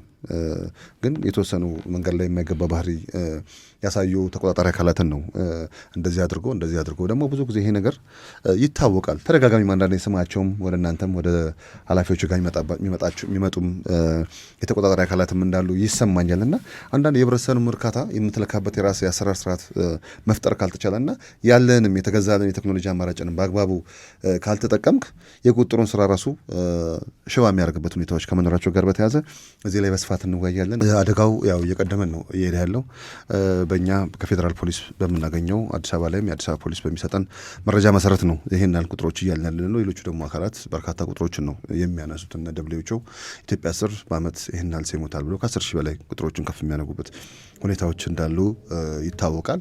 ያው እኛም እንደ ሀገር ያለብን የመረጃ አያያዝም ችግሮች አሉ። ከዛ ሲያልፍ ደግሞ አንዳንድ ሀገሪቷ ላይም ግጭት ያለበት አካባቢ ላይም ከነዚህ ቦታዎች ላይ ሪፖርትም ይመጣል ተብሎ አይታሰብም እና በዚህ ሁኔታ የሚደርሱ አደጋ ቁጥሩ ከፍተኛ እንደሆነ እንገምታለን። አንዳንዴ በአመቱ መጨረሻ ላይ አደጋውን ቀንሰናል ሲባል ምንድን ነው የአደጋው መቀነሻ ራሱ ማሳያዎች ራሱ ምንድን ነው ብለህ ብትጠይቅ ብዙ ፈርዘር መሄድ የማንችልባቸው ሁኔታዎች እንዳሉ ይሰማኛል። ከምንም በላይ የመረጃ አያያዝ ችግሮቻችን ማለት ነው። በየቀኑ መረጃዎችን ብንሰበስብና ከዛ በአመቱ መጨረሻ ላይ የሰበሰብነው አደጋ ቁጥር ደግሞ ከዛው መጀመሪያ መረጃውን ከሰጠው አካል ለማጣራት ጥረት ሲደረግ በከፍተኛ ቁጥር ልዩነት አላቸው። ለአለቆች ሪፖርት ሲደረግ ያው የአደጋ ቅሻባዎችም በአብሶ በክልል አካባቢዎች ላይ ነገር በስፋት የሚታይበት ሁኔታዎች እንዳሉ እኛም ይህን ፕሮግራም መስራት ከጀመርንባቸው ጊዜዎች ጀምሮ ያየናቸው ችግሮች እንዳሉ ይሰማኛል እና በተቻለ መጠን አሁንም የምንሰራቸውን ስራዎች መሬት ላይ ወርደን በትክክል ችግሩን አውቀን ጥናት ሰርቶ በጥናት መፍትሄ መስጠት እንዳለበት ይታየኛል። ሙሉ ከተማው በ50 እንዲጓዝ ማድረግ ምን ማለት ነው? አሁን የቅድም ያነሳነው ደጋግመን ያነሳነው ቦታ ከኮዬ ቡልቡላ ጫፍ ድረስ ያለው መንገድ ላይ በየቀኑ እዛ ቦታ ላይ ብቻ ነው ቁጥሮችን ነው የማየው። በዛ አካባቢ ብዙ ስለመላለስ ሊሆን ይችላል። በሌሎች ክፍለ ከተማ ውስጥ አዲስ አበባ እንኳን ቢያንስ 11 ክፍለ ከተማ ነው ያላትና በሌሎች አካባቢ ላይ የሚደርሱ አደጋ ተደጋጋሚ አደጋ የሚደርስባቸው ቦታዎች አሉ። እነዚህ የስፒድ ጋኖችን እነዚህ ቦታዎች ላይ ጥቅም ላይ ይውላሉ። ይህን ያህል ቁጥር ያለው ትራፊክ ፖሊስን አሰማርቶ እዛ ቦታ ላይ ብቻ ጠዋትና ከሰዓት ሌፍትና ራይት በተለያዩ ቦታዎች ላይ ይሄን ክትትል ማድረግ ራሱ ምንድን ነው ማሳያው? ይሄ ቦታ ስለምንድን የተመረጠው? ሌሎች አካባቢዎች ላይ ብዙ አደጋ የሚደርስባቸው አካባቢዎች ላይ ተለይተው እንደዛስ ማድረግ ተችሏል የሚሉ ነገሮች ብዙ ከህብረተሰቡ ሊነሱ የሚችሉበት ሁኔታዎችና አንዳንዴ ከቅጣት የሚገኘውን ነገር አስቦም አባል ማስተማርቶም ከሆነ እሱም አይደለም። መጀመሪያ ያው የማስተማር ስራው ነው መቅደም ያለበት። እዛ የህብረተሰቡን ግንዛቤ ማሳደግ ነው። እዛ ምልክትና ማመልከቻዎችን በስፋት ማድረግ ነው። መንገዶች ላይ የሚሰሩ የስፒድ አምፖች ካሉ እነሱንም በመልኩን መስራት ያለባቸው። አንዳንድ አካባቢዎች ላይም ተሰርተውም ስናይ በቀለም አይለዩም። ያ ባልሆነበት ሁኔታዎች ላይ ያው ብዙ አደጋ ነው እየደረሰ ያለው። አሁን ከተማውን እንኳን ዞር ዞር ብናይ ቀለም እንኳን ያለባቸው ቦታዎች የኮሪደር ልማት የተሰራባቸው ቦታዎች ላይ ብቻ ነው ቀለም ያለው። ሌሎች አካባቢዎች ከተማው ላይ እንዳለ ፈዟል፣ የተቀባው ቀለም ራሱ ማለት ነው። እነዚህ ቀለሞች ምልክት ሰጪ ናቸው፣ አደጋ መከላከያ ናቸው፣ ሌላም ነገሮች ናቸው። ስለዛ ይሄ ራሱ ምንድን ነው የሚያሳየው? አሁን ትራፊክ ማኔጅመንት እየመረጡ ብቻ እነዚህ ነገሮች የሚያሰሩበት ሁኔታዎች ምን እንደሆነ ብዙም ስለማይገባኝ ነው። የግድ መሪዎችና ወይ የከተማው አስተዳዳሪዎች የሚያልፉበት ቦታ ብቻ እየተመረጠ ነው ቀለም መቀባት ያለበት ወይስ ሙሉ ከተማ ነው? እቺ ከተማ ከ2000 ኪሎ ሜትር በላይ መንገዶች አሏት፣ የከተማ መንገዶች ማለት ነው። ስለዚህ እነዚህ ቦታዎች ላይ ሁሉ አስፈላጊ የሆኑ ነገሮች ቀለሞችን መቀባት ካለባቸው እየተቀቡ፣ ምልክቶች መድረግ ካለባቸው እየተደረጉ መሰራት ያለበት ስራዎች ወጥነት ባለ ሁኔታ እንጂ በግለሰቦች ወይ በአመራሮች ይሁንታ ብቻ መሆን የለበትም። እና አንድ ሰው መቼም ለየቤቱ ምን እንደሆነ ታውቁታላችሁ። ሁላችንም ወደ የቤታችን ስንመጣ የእኛ አስክሬን ትልቅ ነው እኮ፣ መንገድ ላይ ግን ብዙ ሰው ነው በትራፊክ አደጋ ህይወቱን እያጣ ያለው። ያ ሰው ወደ ቤተሰቡ ሲመጣ እኮ ወንድ ከሆነ አባት ነው፣ እናት ከሆነች ሴት ከሆነች እናት ናት፣ እህት አለ፣ ወንድም አለ፣ ብዙ ነገር ነው ያለው። ብዙ ቤት ነው በትራፊክ አደጋ እየተዘጋ ያለው። ቅድም ኢንስፔክተር ሲያነሱ እንደነበሩ የፍጥነት ጉዳይ ምንም የሚያነጋግር አይደለም። ግን ተቆጣጣሪ አካላትንም ሽሽት እኮ ብዙ አደጋ እየደረሰ ነው ያለው። መቀጣዩ ይናል ገንዘብ ነው። ቅድም እስከ 20 ሺህ ብር ድረስ ብለዋል በባለ ንብረቱ ላይ ኢንስፔክተር። እና አሁን አንድ ሰው አንድ አሽከርካሪ 20 ሺህ ብር ሲቀጣ ወይ አንድ ባለ ንብረት ገቢ ለምሳሌ ስንት ነው ከሹፌሩ የሚቀበለው? አንድ ባለ ንብረት ሹፌሩ ያን ያህል ገንዘብ ትልቅ ገንዘብ እቀጣለሁ ብሎ ካሰበ ያለውን አማራጭ ሁሉ ተጠቅሞ መሸሽ ነው የሚፈጥረው። አሁንም ዛሬም ሰዎች ተገጭተው መንገድ ላይ የገጫቸው ሰው እንኳን በማይለይበት ሁኔታ አሽከርካሪዎች እየገጩ የሚጠፉበት ከተማና ሀገር ነው ያለን። እነዚህንም ተይዘው በህግ እርምጃ ሲወሰድባቸው ብዙ ጊዜ የማይሰማበት ሁኔታዎች አሉ፣ አልፎ አልፎ የምንሰማቸው ኬዞች ካልሆነ በስተቀር ማለት ነው። እና አንዳንዴም ሲያዙም ለማስተማሪያ የሚጨምር ስለሚጠቅም በዛ ሰፊ የሚዲያ ከቨሬጅም እንዲያገኝ ተደርጎ መታየት ያለባቸው መሰረተ ልማቶች ላይ ጉዳት እየደረሰ ነው ያለው። አሁን እኛ እንደውም እንደ መሀል ከተማው ያለውን ነገር ስናይ ኮሪደር ልማት አካባቢ ላይ ለመሰረተ ልማት ትኩረት እየሰጠን ያለው በጣም ልክ እንደዚሁ ደግሞ ሰው ላይም ደግሞ ጉዳት አድርሶ የሚሄደውን የተተከሉ ካሜራዎች አሉ በተለያዩ ቦታዎች ላይ። እነሱም ከጸጥታ ስራ ውጪ ለሌላም ፐርፐዝ የትራፊክ አደጋውንም ከመቀነስ አንጻር አሁን የቁጥጥሩን ስርዓት ሌሎች ሀገራት ላይ ያለው አንድ ሰው መሰረተ ልማት ላይ ጉዳት አደረሰ፣ ሰው ላይ ያደረሰ፣ መብራት እንኳን ጥሶ ቢሄድ ከሀገር አይወጣም። የትም ዓለም ላይ የሌላ ሀገር እንኳን ሰው ሆኖ ለእንግድነት መጥቶ ሲያሽከረክር ጥፋት ቢያደርስ ወደ ሀገር ይመለሳሉ ሲል ከኤርፖርት ነው የሚያዘው። ያ ቅጣት ተቀጥቶ ምን ተብሎ ምናምን ነገር ነው። እና እኛ ግን እዚህ መድረስ አልቻልንም። ይሄ የአሰራር ስርዓት ብዙ ከባድ አይመስለኝም። ግን ቴክኖሎጂውን ለምንድነው እየፈረን ዛሬም ለምንድነው በወረቀት ንክኪ ብቻ የአሰራር ስርዓቶቻችን እያዘመን ያለው? ባለፈው ሳምንት አቶ በድሉ ነበሩ ካሽተሽ ብዙ አሰራሮቻቸውን ቀይረዋል። ደስ አለኝ። በቃ እንደ ከተማ እንደ ሀገር የምንመኛቸው ነገሮች እንደዛ ነው። ለውጥ ከተባለ አንድ ሀገር ላይ ለውጥ ከተባለ እውነት የተለወጡ ነገሮች መታየት አለባቸው። በአሰራር ስራ በቴክኖሎጂ ስልካችን ሊያዝናቸው ስልኮች በዛ መፍትሄ እየሰጠን አንድም ሰው ማጥፋቱንም በትክክል በቴክኖሎጂም አይቶ አምኖ ነው እንጂ ወረቀት ላይ በሚጻፍ ነገር በአንድ ተቆጣጣሪ አካል ይሁንታ ብቻ በሚሰሩ ስራዎች አንድ ሰው ጥፋተኛ ተብሎ ህይወቱን ሊያበላሽ የሚችል ነገር ጭምር የሚደረግበት ሁኔታዎች ካሉ ይሄ መታየትም ስላለበት በአግባቡ መነጋገር እንዳለብን ይሰማኛል። አቶ ደረጀ እድል አልሰጠሁትም፣ ረጅም ሰዓት ብቻ ነው። እኔ አሁን ሁለት ነገር ነው እያስቀመጥኩኝ። ኢንስፔክተር መሆን ያለበትን ነገር ነው ቅድም የነገረን፣ መሆን ያለበትን ነገር እርሶ መሆን ያለበትን ነገር እኔ ደግሞ እየሆነ ያለውን ነው አሁን እየወራሁ ያለሁት። ለምሳሌ እኛ ያው ባጀት አንይዝለትም ብለውናል እሳቸው። ለምን ነው ከትራፊክ የሚሰበሰበው ነገር አደጋን ለመከላከል ህጉ ይሄን ነው የሚያወራው። ነገር ግን እኔ ምንም ሌላ ቦታ መሄድ አያስፈልገው። የዛሬ 15 ቀን ያው የነገር ያለ የመኪና ረጅም ነው ሽሚያስ ብሎን ቆርጦ ጠዋት ላይ 2 ሰዓት ላይ መተው ከሰሱኝ። ስንት 1500 ብር። መኪና ግን የተነሳው ማክስቱ ነው። ስለዚህ አሁን መንገድ ዘግቶ ዳር ይዞ ላይ ቆሞ ዳር ይዘህ ምን ትከሰሳለህ? ከ30 ደቂቃ በላይ በቃ የጫነ የጅቡቲ የሚወጣ መኪና ድንገት ይኸውልሽ ነገር ተብሎ አንጸባራቂ ምናምን አድርገው ማለት ነው። እንደዛ አድርገህ ቆመህም ከ30 ደቂቃ በላይ መቆም አትችልም። ቆይ ማንሳት አልቻሉበት ምክንያት እሱ ምንድን ነው? ለምን ተወስተዋል? መኪናውን የትኛውን ክሬን ጠርተህ ነው የምታነሳው? የቤት መኪና ቢሆን እኮ በጣም ቀላል ነገር እንደው አስገፍተህም በነገታውስ በመናነስ አሰርቼ የመኪናዬን አምጥቼ ስለዚህ የተፈለገው ከኔ 1500 ብር መውሰድ ነው። ከፍዬ መኪናዬን እዛው መንግስት አስፋልት ላይ አሰርቼ ገብቻለሁ። ይሄን ኢንስፔክተር እንዲያውቁ ስለፈለኩ ነው። ስለዚህ መንገድ ላይ መኪና ይተገነ ነው ይስሙ።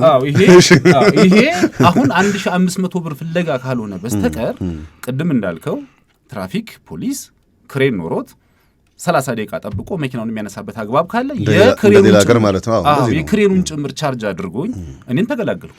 በነጻነት እንዴ በሚገርም ሁኔታ እኮ ለመካኒኩን በራይድ አይደለም ታስመጣው በቃ ገዛ ስትባል እኮ እዛ መኪና ተጨናንቀህ ነው እኮ ይሄ ሲስተም ቢኖር ግን መኪናህን እኮ በክሬን አንስቶ የሚገባው ቦታ ላይ አስቀምጦልህ ለዛ ብትከፍል አይቀልህ የቤት መኪና ቢሆን ችግር የለውም በ10 ደቂቃ ደውለህ ሮጦ የሚመጡ አይሱዞች አሉ ይሄ አይሆንም ስለዚህ ለአፍሪካ ህብረት ለመሪዎች ስብሰባ መንገዶች ላይ እንደዚህ መኪናዎች ሲቆም የሚያነሱ ክሬኖች አሉ እሱ ሁሌ መኖር አለበት ነው አለበዛ ለምን ህግ ይወጣል ለግል ባለሀብት ራሱ ግን ለምን አይሰጥም ያሰራር ራሱ እኮ አንዳንዴ ሌሎች ሀገራት ላይ እኮ አውትሶርስ ይደረጋል እኮ የግል ባለሀብቱን መጋበዝ ነው ምን ያደርጋሉ መሰለህ አሁን ትራፊክ ጽሕፈት ቤት ከፍተኛ አደጋ ይፈጠርና ብዙ ጊዜ ያውቁታል ኢንስፔክተር ሹፌሩም ረዳቱም እንደዚህ አብሮ ያለውም ሰው አንድ የሚያልቅበት አጋጣሚ ይፈጠራል እና ከአዲስ አበባ ያንን መኪና ክሬን ነው የሚያመጣው ወደ ፖሊስ ሶ ልክ ጣጣውን ጨርሶ ሊወጣ ሲል ግን የክሬን አለብህ ተብሎ ክፈል ይባላል ጀስት ያንን ያመጣበትን ቻርጅ ጥሩ ነው እንደዛ ታሰራር ኢንስፔክተር ታውቃላችሁ ይሄን ነገር ስለዚህ አሁን ግን እችም ድራሿ ጠፍታለች ስለዚህ 1500 ብር ከኔ የሚፈልገው መኪናዬን አስፋልት ላይ እየጠገንኩ ነው በቃ ይሄ መረጃ ወስዳችሁ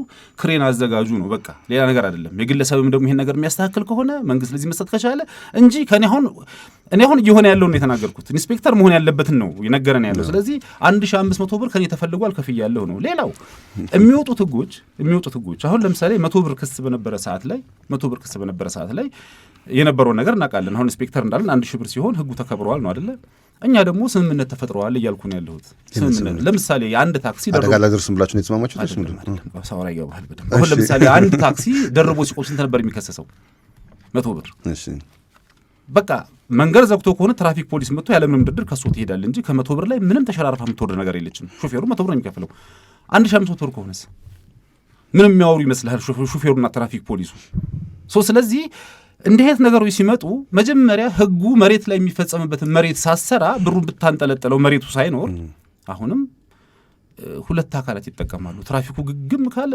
ለመንግስት ይገባል ብሩ ፍሌክሲቢሊቲው ደግሞ ካለና እዛ ጋር ጨዋታው ካማረላቸው ወደ አንድ ሰው ጋር ይሄዳል ህግ እየተከበረ አይደለም ነው ሌላው እኔ 100% ኢንስፔክተር ለዚህ መልስ ይስጠኝ አሁን ለምንድነው ህግን እኩል እንድንካፈለው የማይደረገው መንግስት ሳሪን ይረገጠ ለምሳሌ ብሎ እኮ አስተማረ መጀመሪያ ላይ ችኮሬር ልማት ላይ የሳይክል መንገድ አለ የሞተር ሳይክል ተለይቷል የመኪናው ተለይቷል የእግረኛው ተለይቷል ይሄን አድርጎ ሳር ተከለ ሳሩ ለከተማው ውበት ነው እናንተም ተጠንቀቁ የራሳችሁ ንብረት ነው ብሎ ትንሽ አስተማረ ያያችሁ ከሆነ አሁን እያንዳንዱ ሳር ጋር እግረኛ እዛች ላይ ሄደ 3 ሺህ ብር ይቀጣል የሚል አለ ሰው ያከበረን ያለ አይደለም ምን አለበት ከማስተማር በኋላ ያው ወደ ልጅ አመጣው ስንት አመት ሙሉ አሁን ሹፌር እየቀጣን ማለት ነው እኛም ቀጮች ነን እኮ እንዳቀማችን እንቀጣለን ሹፌርን እየቀጣን ትርፍ ጫንክ እያልን አሰቃየ ነው አይደለ ምን አለበት ትርፍ ሆኖ የገባህ ቅድም ኢንስፔክተር ያለው ኩርሲው ምናምኑ ሙልጭ ብሎ የሚወጣበት አንድ ቀጭን ህግ ነች እኮ ትርፍ ሆኖ የገባ ሰው 10 ብር ይቀጣል ቢባል 10 ብር አሁን ምክንያታቸው ሌላ ዓለም ላይ እንደዛ ተሰራራ አለ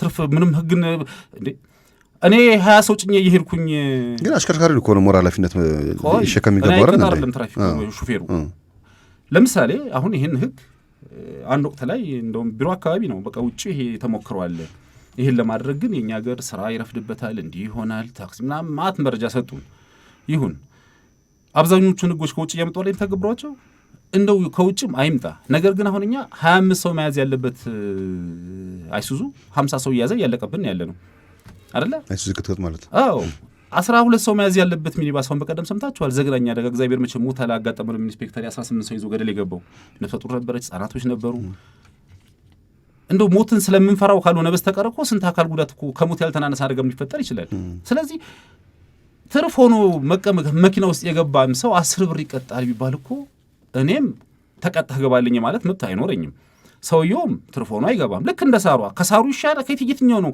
አሁን 3 ሺህ ብር ሳር ካርግ 3 ሺህ ብር ነው ወይስ እንደው እግርህ ትርፍ ሆኖ መኪና ውስጥ ከገባህ 10 ብር ትቀጣለህ ይሄን ህግ አሁን ህዝባችንን ማሻገር ካልቻለ ችግሩ በሹፌር ካልተፈታ ስንት አመቱ አዲስ አበባን በለው ክፍለ ሀገርን በለው የጭነት መኪና ሳይቀር አሁን ያው ህዝብ እየጫነ ላይ ይሄድ ያለው ስለዚህ በቃ በእንዲህ አይነት ጉዳይ ላይ እንዲህም የገባ ሰው እንዲቀጣል ቢባል እኮ በቃ ይቆማል ወፍ እንዳገሯት ጮኸለች ይባላል እኮ ለምንድን ነው እንዳገራችን የማንዳኘው ስለዚህ ኢንስፔክተር ቅድም ያነሳው ነገር እና የህግ ማቀፉ ላይ እግረኛ የሚቀጣ ነው ማለት ተሳፋሪ የሚቀጣ ነው ትርፍ ነው የሚገባ ሰው የሚቀጣ ነው ለምን ይገባል ለምሳሌ 12 ሰው ይዟል አይደለ እኔ እዚህ ጋር ቁጭ ብዬ እኮ አምዳ ወርቅ እኔ እዚህ ጋር ቁጭ ብዬ ትርፍ ተጠጋለት ሲባል እኮ አልጠጋም በቃ ለምን በቃ ወበሬጅ ያለው ትርፍ የገባውም ሰውዬ 10 ብር ላለመክፈል እኔን ማስጠጋት አይችልም።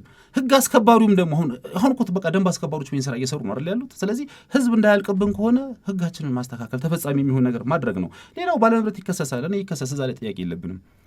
ምክንያቱም ሹፌር እንደውም እደው ይነሳለታል። አብዛኛው ተቀጥሮ የሚሰራ አይደል ያለው። ፍሬቻ እንደዚህ ሆነ፣ መስተዋት ተሰነጠቀ፣ ወንበሩ እንዲህ ያደርጋል የተባለ አይደለ።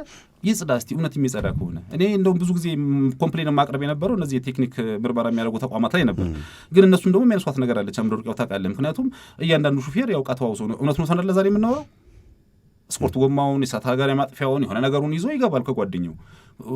ቦሎውን ከጨረሰ ምርመራውን ከጨረሰ በኋላ ወስዶ ለጓደኛው ይሰጠዋል። የሚያከራዩም ሳይቀር ነበሩ አይደለ። ይሄን እኮ ትራንስፖርት ብሎ የሚያቀል በየበር ላይ እኮ እሳት አደጋ ማጥፊያ ይዘው ያከራዩ አልነበር ገብቶ እስኪወጣ ድረስ። ስለዚህ እስከ ጥግ ድረስ ይጽዳ ከተባለ አሁን መሬቱ ነው የጠፋው። ህግ የምናስተከብርበት መሬት እንጂ የዚህ ችግር የለብንም። ሌላው ጋራዥን እኔ ዲቴል ውስጥ አልግባ። አሁን ይሄ እነዚህ ነገሮች አሁን ህብረተሰቡ ያውቃቸዋል ወይ? አሁን ቅድም ያልከው ነገር እኮ ነው። በ50 ለምሳሌ መኪና ተለያይቷል የሚለውን ነገር ያውቃል ወይ? አሁን እዚህ ጋር ከሆነ ተሳቢ የሚያዘው የቤት መኪና የሚያዘው አውቶቡስ የሚያዘው ከ50 በላይ ከነዳ ይከሰሳል። ህጉ ግን አለ እዚህ ጋር ቅድም ኢንስፔክተር እንዳሳየን ህጉ አለ። ስለዚህ ይህንን ነገር ሳታስተምር ወደ ክስ መግባትስ የትኛውን ህግ ልታስተገብረው ነው የሚሆነው? በዛ ላይ ደግሞ እኔ አሁን ትልቁ ጥያቄ አሁንም እንደ ዞሬ ዛሬ የማረፋው ቴክኖሎጂ ላይ ነው። ገንዘብ እውነት ገንዘብ አተን ነው ወይ? ቅድም ያነሳኸው ነገር ገዢ ነገር እኮ ነች። አቤም ላይ ሰው እያለቀ ነው። ከአቤም ሆቴል ወደ ካራ የሚሄደው ዳገት ላይ ቁልቁል ሲወርድ መኪና እያለቀ ያለው ዳገቱን ሲወጣ ያንን ዳገት ለመውጣት ማለት ነው በምን አይነት በቃ እየዘገነነ ነው የሚሄደው። እዛ ስፒድ ብሬከር ይቀመጥ በሚል ራስ የድሮችን ጭምር አስተባብረን ሁላ ጥያቄ አቀርበን ነበር። ሱታ በነገራችን ላይ ከድሮም ጀምሮ ከ10 ዓመት በፊት ጀምሮ ሁሌ ጧት በሪፖርት ጭምር እንሰማዋለን። እሱ አካባቢ ያላለቀ ህዝብ አቤም ግሮሰሪ ምናምን እንደዚህ አይነት ነገሮች አሁን ተደጋጋሚ ስማቸው የሚነሱ አካባቢዎች እነዚህን ራሱ ለይቶ እዛ አካባቢ ላይ መፍትሄ መስጠት ራሱ አለመቻሉ እስከዛሬ ድረስ ይሄን ነገር መስማታችን ራሱ ትንሽ የሚያነጋግር ነገር አለ። ስለዚህ መፍትሄው ቅድም ያልከው ነው የሚሆነው። እንግዲህ እንደተባለው ገባ እዛ አካባቢ የሚከበሩ ወይ ደግሞ ይሄ ጉዳይ መልከታቸው ነው የሚባሉ ሰዎች ገብተው ከሆነ የሚስተካከልልን እንደው አከራይተናቸውን በሆን በመጡልን በቃና ህዝብ ተጨንቋል። ሰው እንደ አይነት ነገሮችን ገባ እያዩ እየፈተሹ ማስተካከል ከተቻለ እኔ ቅድም እንዳልኩ ነው። ምናልባት አማርኛ የተገለባብጦ ከሆነ አላውቅም። የሰው ልጅ ክቡር ነው። የሰው ልጅ በክብር እንዲኖር ነው ህግ ያስፈልገው። አትግደል የሚለው ህግ የወጣው አንተ በሰላም እንድትኖር ነው፣ ገዳይ እንዳይኖር ነው። ስለዚህ አንተ ነህ ከህጉ በላይ ክቡር የሆንከው እንድታከብረው ነው እንጂ እንድትፈራው። ፍራቻውንም አያየሩ ትራፊክ አለ የለም እያለ እየተፈራራ መተናልና ሰው ህጉን አውቆ እንዲያከብር የምናደርግበትን መንገድ ካስተካከልን እቻ ሀገር ቅድም እንዳልከው ካለ ፖሊስ ዝም ብለህ ሳላት አዲስ አበባ ከተማ ዝም ብለህ ሳል ውስጥ ትራፊክ ፖሊስ የለም። መንገዶቻችን እናቃቸው የለ ተሳስፎ የሚነዳ ሹፌር አለ። ቁልፍልፋችን እኮ ነው የሚወጣው። በእውነት ነው የምላችሁ። እግራቸው እየተቃጠለ አስፋልት ላይ እኮ በጣም የሚገርም ስራ ነው የሚሰሩት። ይህን የሚገርም ስራህን ግን በማይሆን ነገር የምትበረዛው ከሆነ በተለይ ከእንዲህ አይነት ከገንዘብ ንክኪ ጋር አብሮ የሚያያዝ ነገር የሚመጣ ከሆነ ምንም በቃ እኮ አትስረቅ፣ በመንፈሳዊውም በስጋዊውም አያስኬድምና በጣም ነው የምናመሰግናቸው። ድንቅ ነገር ነው የሚያደርጉት። በ100 ብር ሰዓት ሲተባበሩን ነበር። የሚመክር ትራፊክ ፖሊስ እያየን ነበር። አሁን ግን 1500 ብር ሲሆን ደግሞ እያሳደደ የሚቀጣ ነው እያየን ያለ ነው። ስለዚህ ይሄን ሚስጥር ማየት ነው። መልካም ያ ኢንስፔክተር ሰፋፊ ነገሮች ነው። አቶ ደረጀም ያው ጠያቂው ነው የመጡት ዛሬ። እኛ እንኳን ልንጠይቃቸው ነበር እሳቸውንም። እናንተስ ምንድነው አደጋውን ለመቀነስ የሚደረገው ጥረት ላይ የቁጥጥር ስራው ላይ ያሉ ችግሮችን ያነሳናቸው ሁኔታዎች እንዳሉ ይታወቃል። ያው መንግስት በተለያዩ ወቅቶች ላይ የየራሱን የቴክኖሎጂ አማራጭ በሚል የተገዙ የቴክኖሎጂ አማራጮች አሉ። ያው እነዚህ ጥቅም ላይ ውለዋል አልዋሉም ሌላ የሚያነጋግር ነገር ነው። ቅድም ኢንስፔክተር ግን ካነሱት ጋር በተያያዘ ጠጥቶ ማሽከርከር ያው 81 ሰውን መንገድ ላይ ፈትሸናል የሚል ነገር አንስተዋል። 2985 የሚሆኑ ከመጠጥ በላይ ጠጥተው ማሽከርከራቸውን እና 3420 የሚጠጉት ደግሞ ከመጠን በታች ያው ሀገሪቱ አንድ ሀገር ያወጣችው ስታንዳርድ አለ። ከዛ በታች ጠጥተው ግን አልኮል ጠጥተው ያሽከረከሩ አካላትን ነው መንገድ ላይ ያዩትና አንዳንድ የቁጥጥር ስራውን የሚሰራበት ወቅትና ሰዓትን መለየት ያለ መቻል አይነት ነገሮች አሉ። ሰው የሚበዛባቸው አካባቢዎች ላይ ወይ ደግሞ ክለቦች ያሉባቸው አሁን በአንድ ክለብ ስናይ ወይ ሆቴል ስናይ አሁን ስጋ ቤት ስናይ ያው ስጋ ቤቶች የከተማውን የታክሲ ፍሰት ሁሉ ያስተባብሉታል አይደል? ስናይ አንድ ስጋ ቤት ሲከፈት እዛ አካባቢ ላይ 10 ሰው ስጋ መገባለሁ ብሎ ከመጣ 10 አንዳንድ ተሽከርካሪ ይዞ ነው የመጡት። መቼም ያው ዘንድሮ ተሽከርካሪ የሌለው ሰው ስጋ ቤት አካባቢ ላይ መጣው ይችላል ማለት ያው የኮስቱም ከፍተኛ ከመሆኑ ጋር በተያያዘና የሚታዩ ችግሮች አሉ። ይሄን ግን በቴክኖሎጂ ከመፍታት አንጻር ቅድም እንዳልነው ይሄ ደረት ላይ የሚደረጉ ካሜራዎች ጭምር በአግባቡ እነሱ ጥቅም ላይ ካላሉ የሚሰራውን ስራ ጥያቄ ውስጥ የሚከቱ ነገሮች ሊፈጠሩ ይችላሉ። ባለፈው በማህበራዊ ሚዲያ ሲዞር ያየናቸው ነገሮች አሉ። አንድ ህግ አስከባሪ እንደዚህ ያደረገ ምናምን ተብሎ የምናያቸው ነገሮች ይሄ አሁን በዛ መሀል ላይ በዛ ያ ገንዘቡን ለመስጠት የመጣው አካል ተዘጋጅቶ ስለመጣና ያለው ነገር እንትን ብሎ ስለመጣ ነው እንጂ ከዛም በላይ ብዙ ነገሮች ልናይ የምንችልባቸው ሁኔታዎች ይኖራሉ። ግን ለእያንዳንዱ ነገር መፍትሄ የሚሰጠው ያው ቴክኖሎጂ ነው። የቁጥጥር ማዕከሉ ላይ ለምሳሌ ደረት ላይ ያለው ካሜራ እስከ ማዕከል ድረስ ከመጣ ሁሉም ደግሞ ያን ካሜራ አድርገው እንዲወጡ የተፈቀደላቸው ተቆጣጣሪ አካላት ኦን አድርገውት ከመጡ ሙሉ የከተማውን እንቅስቃሴ ማዕከል ያለው ተቆጣጣሪ ሊያውቅ የሚችልበት ሁኔታዎችን መፍጠር ይቻላል። ግን ብዙ ጊዜ ኦን ኦፍ ስለሚሆን በእነሱ ዩንታ ከመሆኑ ጋር በተያያዘ ከሚፈልጉት ሰው ጋር ወይ ደግሞ የተናደደ ሰው ሲገጥማቸው ካሜራውን ኦን ያደርጉታል። ከዛ ደግሞ የሚፈልጉት ነገር ሲሆን ደግሞ ኦፍ የሚያደርጉ አንዳንድ ኃላፊነት የሚያሰማቸው ቁጥር አካላቶች እንዳሉ አውቃለሁ እኔም በግሌ ማለት ነው። እና እንደዚህ አይነት አሰራሮች ራሱ ተጠያቂነትም ጭምር ባለ ሁኔታ ያው አንድ አካል እኮ ሲቆጣጠር ሙሉ በሙሉ ያው ለህግ አስከባሪ የመቆም የመተባበር ግዴታ አለበት ማንኛውም ሰው ማለት ነው። እሱ ደግሞ እንዳለበት ደግሞ ተቆጣጣሪ አካላትም ደግሞ አንዳንዴ ከህግ አግባብ ውጭም ደግሞ ሳይሆኑ ህግን ደግሞ አክብረው የሀገሪቷን ህግ አክብረው የእኛንም ባህል የህብረተሰቡንም ባህል ከግምት ውስጥ ባስገባ ሁኔታ መስራት እንዳለባቸው ይሰማኛል። እና የጊዜ ቁጥጥር ስራ ላይ በሚሰሩ ስራዎችን እነሱን ከማጠናከር አንጻር በርካታ ስራዎች መስራት እንዳለባቸው ይታየኛል። አሁን ቅድም የተነሳው ነገር አለ። ይሄ 50 ተብሎ ሙሉ ከተማው ላይ በአንዱ መመሪያ ሲፈቅድ ወይም 1074ም ሌሎችም ያሉ የወጡ መመሪያዎች ካሉ ሲፈቅድ በአንዱ ላይ ደግሞ ቅድም እርሶ እንዳነሱት ለዚህ ተሽከርካሪ ደግሞ እየተባሉ የመጡበት ሁኔታዎች አሉ። ቅድም ያነሳችሁትን ማሳብ ሼር እናደርጋለን። ተሳፋሪ መቀጣት አለበት የሚለው ነገር አንስተዋል አቶ ደረጀ። አሁን እቺ ከተማ ያው ማስ ትራንስፖርት ነው የሚመከረው እንደ አዲስ አበባ ያሉ ከተሞች። ለምን የከተማው ነዋሪ ቁጥሩ አይታወቅም፣ ብዙ ሰው ነው የሚገባው አይወጣም እዚህ ከተማ ላይ። አሁን የከተማ አስተዳደር ባለው አቅም ለሁሉ ነገር በትንንሽ እነዚህ በሚኒባስ ታክሲዎችና በተለያዩ ድጋፍ ሰጪ ተሽከርካሪዎች የዚህን ከተማ የትራንስፖርት ፍላጎት ማሟላት ላይ ይችላል። አንዳንድ የህብረተሰቡም የአገልግሎት ፍላጎቱን አቅርቦትና ፍላጎቱ ካለመጣጠን ጋር በተያያዘ ተርፍም ሲገባ ምናምን እናያለን። ብዙ የምናያቸው ነገሮች አሉ። ይሄ ግን የሚያሳዩ ያበለውና አደጋ ቢደርስ ተርፎ የተቀመጠው ሰውዬ ቀድሞ መስታወት ከፍቶ ወጦ ሊወድቅ ይችላል ማለት ህይወቱ ሊጠፋ ይችላል። ፍጥነት ላይ ስፒድ ባለው እየተጓዘ ፍሬን ይዛለው ቢል ከመስታወት ጋር መጥቶ ይጋጫል። በስርዓት ካልተቀመጠ እንደው ሌላ ዓለም ላይ እኮ በማስ ትራንስፖርት አገልግሎት እንኳን ቤልት አድርጎ ነው እያንዳንዱ ሰው የሚጓዘው። አሁን እኛ ግን በምንቆጣጠረውን ራሱ ስናይ አሁን እንደ ትራንስፖርት ቢሮ ሰራተኞች የድጋፍ ሰጪ አይቆጣጠሩም፣ ታክሲን ይቆጣጠራሉ። አውቶቢስ ላይ ለምሳሌ ስታንዳርድ አለ አይደል? 40 ምናምን ወንበር አለ፣ 30 ሰው ይቆማል፣ 70 ሰው ምናምን ስታንዳርድ ነው። 120 ሰው ድረስ ተገፍቶ በእንጨት ሁሉ ተወቅቶ ሰውዬው ይገባና ከዛ ያንን ግን የሚቆጣጠረው አካልም የለም። በዛ አደጋ ቢደርስ እንዴት ነው የሚሆነው? እና እያንዳንዱ ነገር መታየት ያለበት ነገሮች አሉ። እና ብዙ አሰራሮቻችን ይሄ በልማድ የሆኑ ነገርና ከዚህ ከባህላዊ አሰራር ከዚህ ከሽክርክሪት መውጣት ያልቻልንበት ሁኔታዎች እንዳሉ ይታዩኛል። እና እስኪ ኢንስፔክተር ምላሽ ለዝምጥ እንግዲህ ሰፊ ሰዓት እንደምትሰጡኝ ታሳቢ ያደርጋለሁ።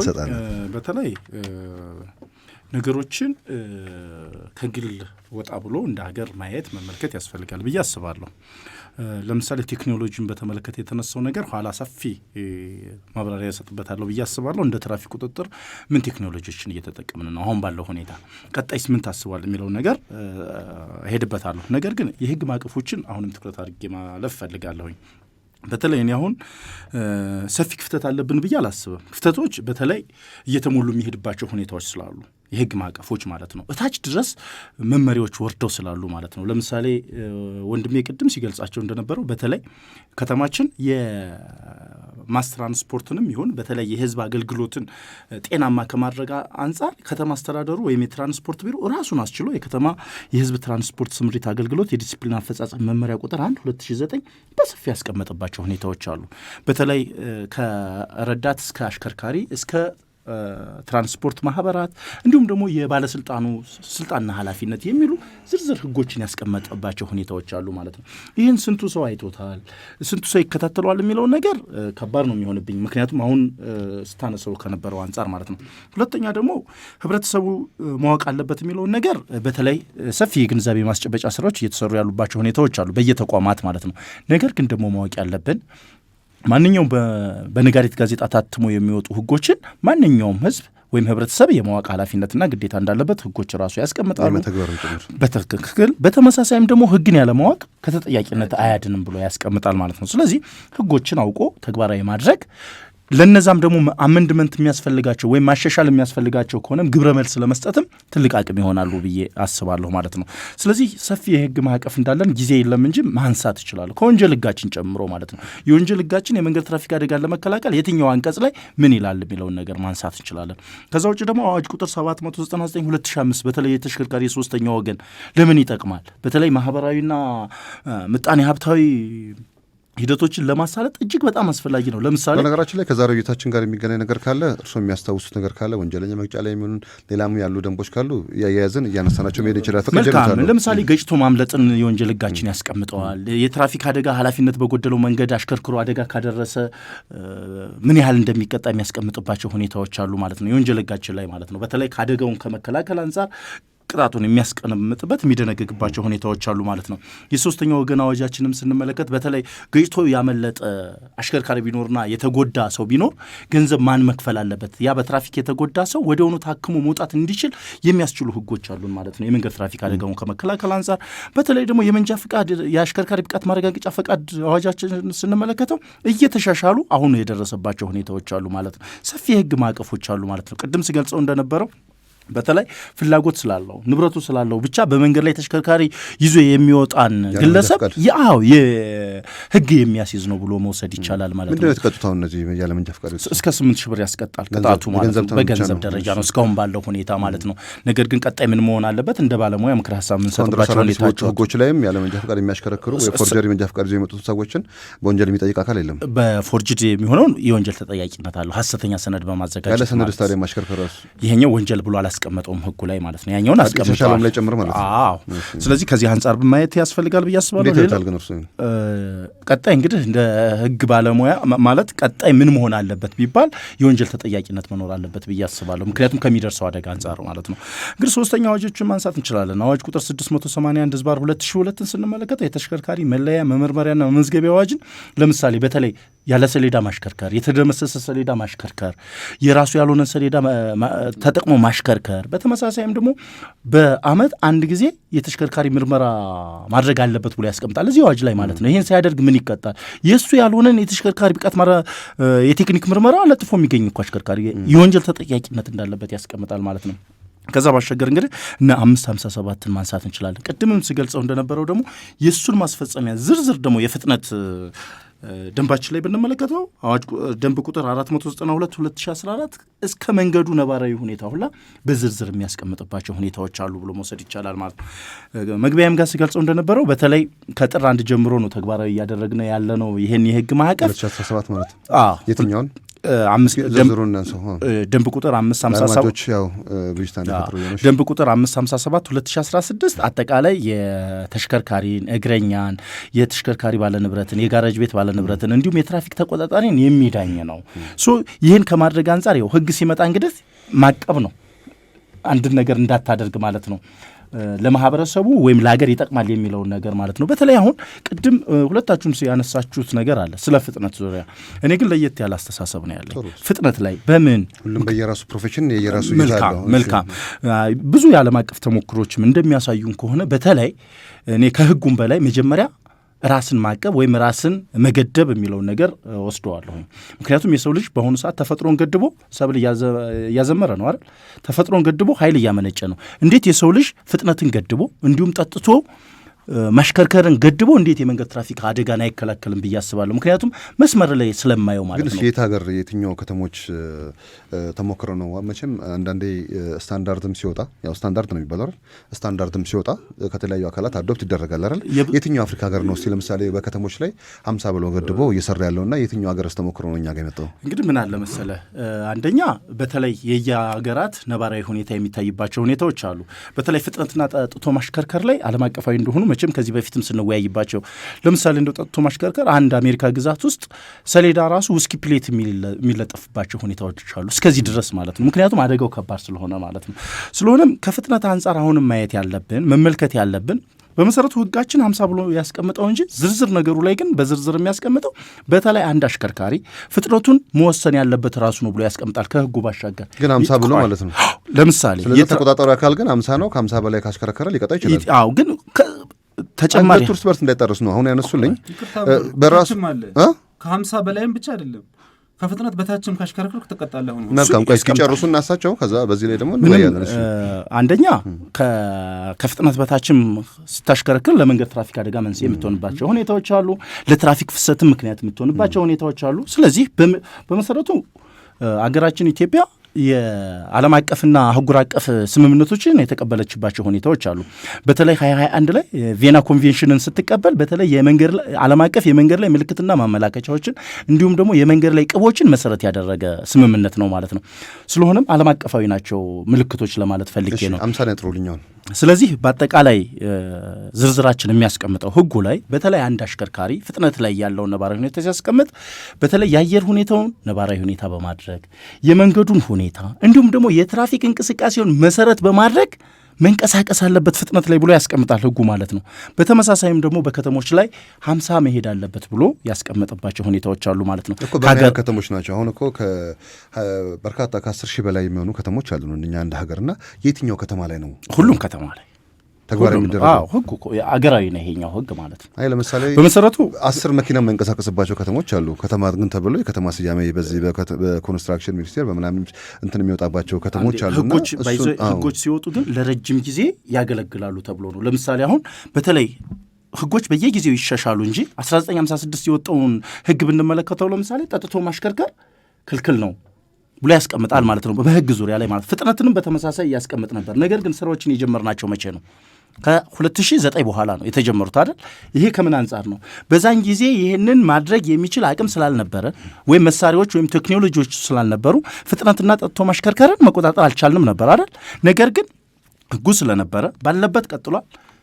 ለአሁኑ ህግ መሰረት መነሻ እንዲሆን ታደርጓል። ሁለተኛም ደግሞ ተግባራዊ የተደረገባቸው ሁኔታዎች አሉ ማለት ነው።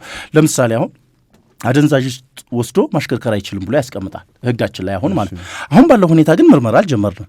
ቀጣይ ግን የምንጀምርባቸው ሁኔታዎች አሉ ማለት ነው። የህግ ማዕቀፎች ሲወጡ ለረጅም ጊዜ ያገለግላሉ ተብሎ ታስቦ ነው ማለት ነው። ስለዚህ አሁንም ፍጥነት ላይና ጠጥቶ ማሽከርከር ላይ የግንዛቤ ለውጥ ካለን እኮ የህግ ማዕቀፋችን የማይሻሻልባቸው ሁኔታዎች የሉ።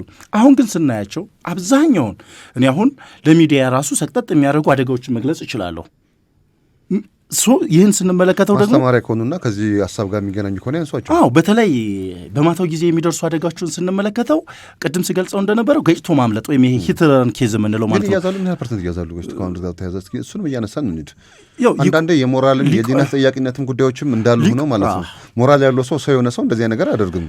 ሊቆይ ይችላል እንጂ የህግ ተጠያቂነት ስርዓቱ የሚሄድባቸው ሁኔታዎች አሉ።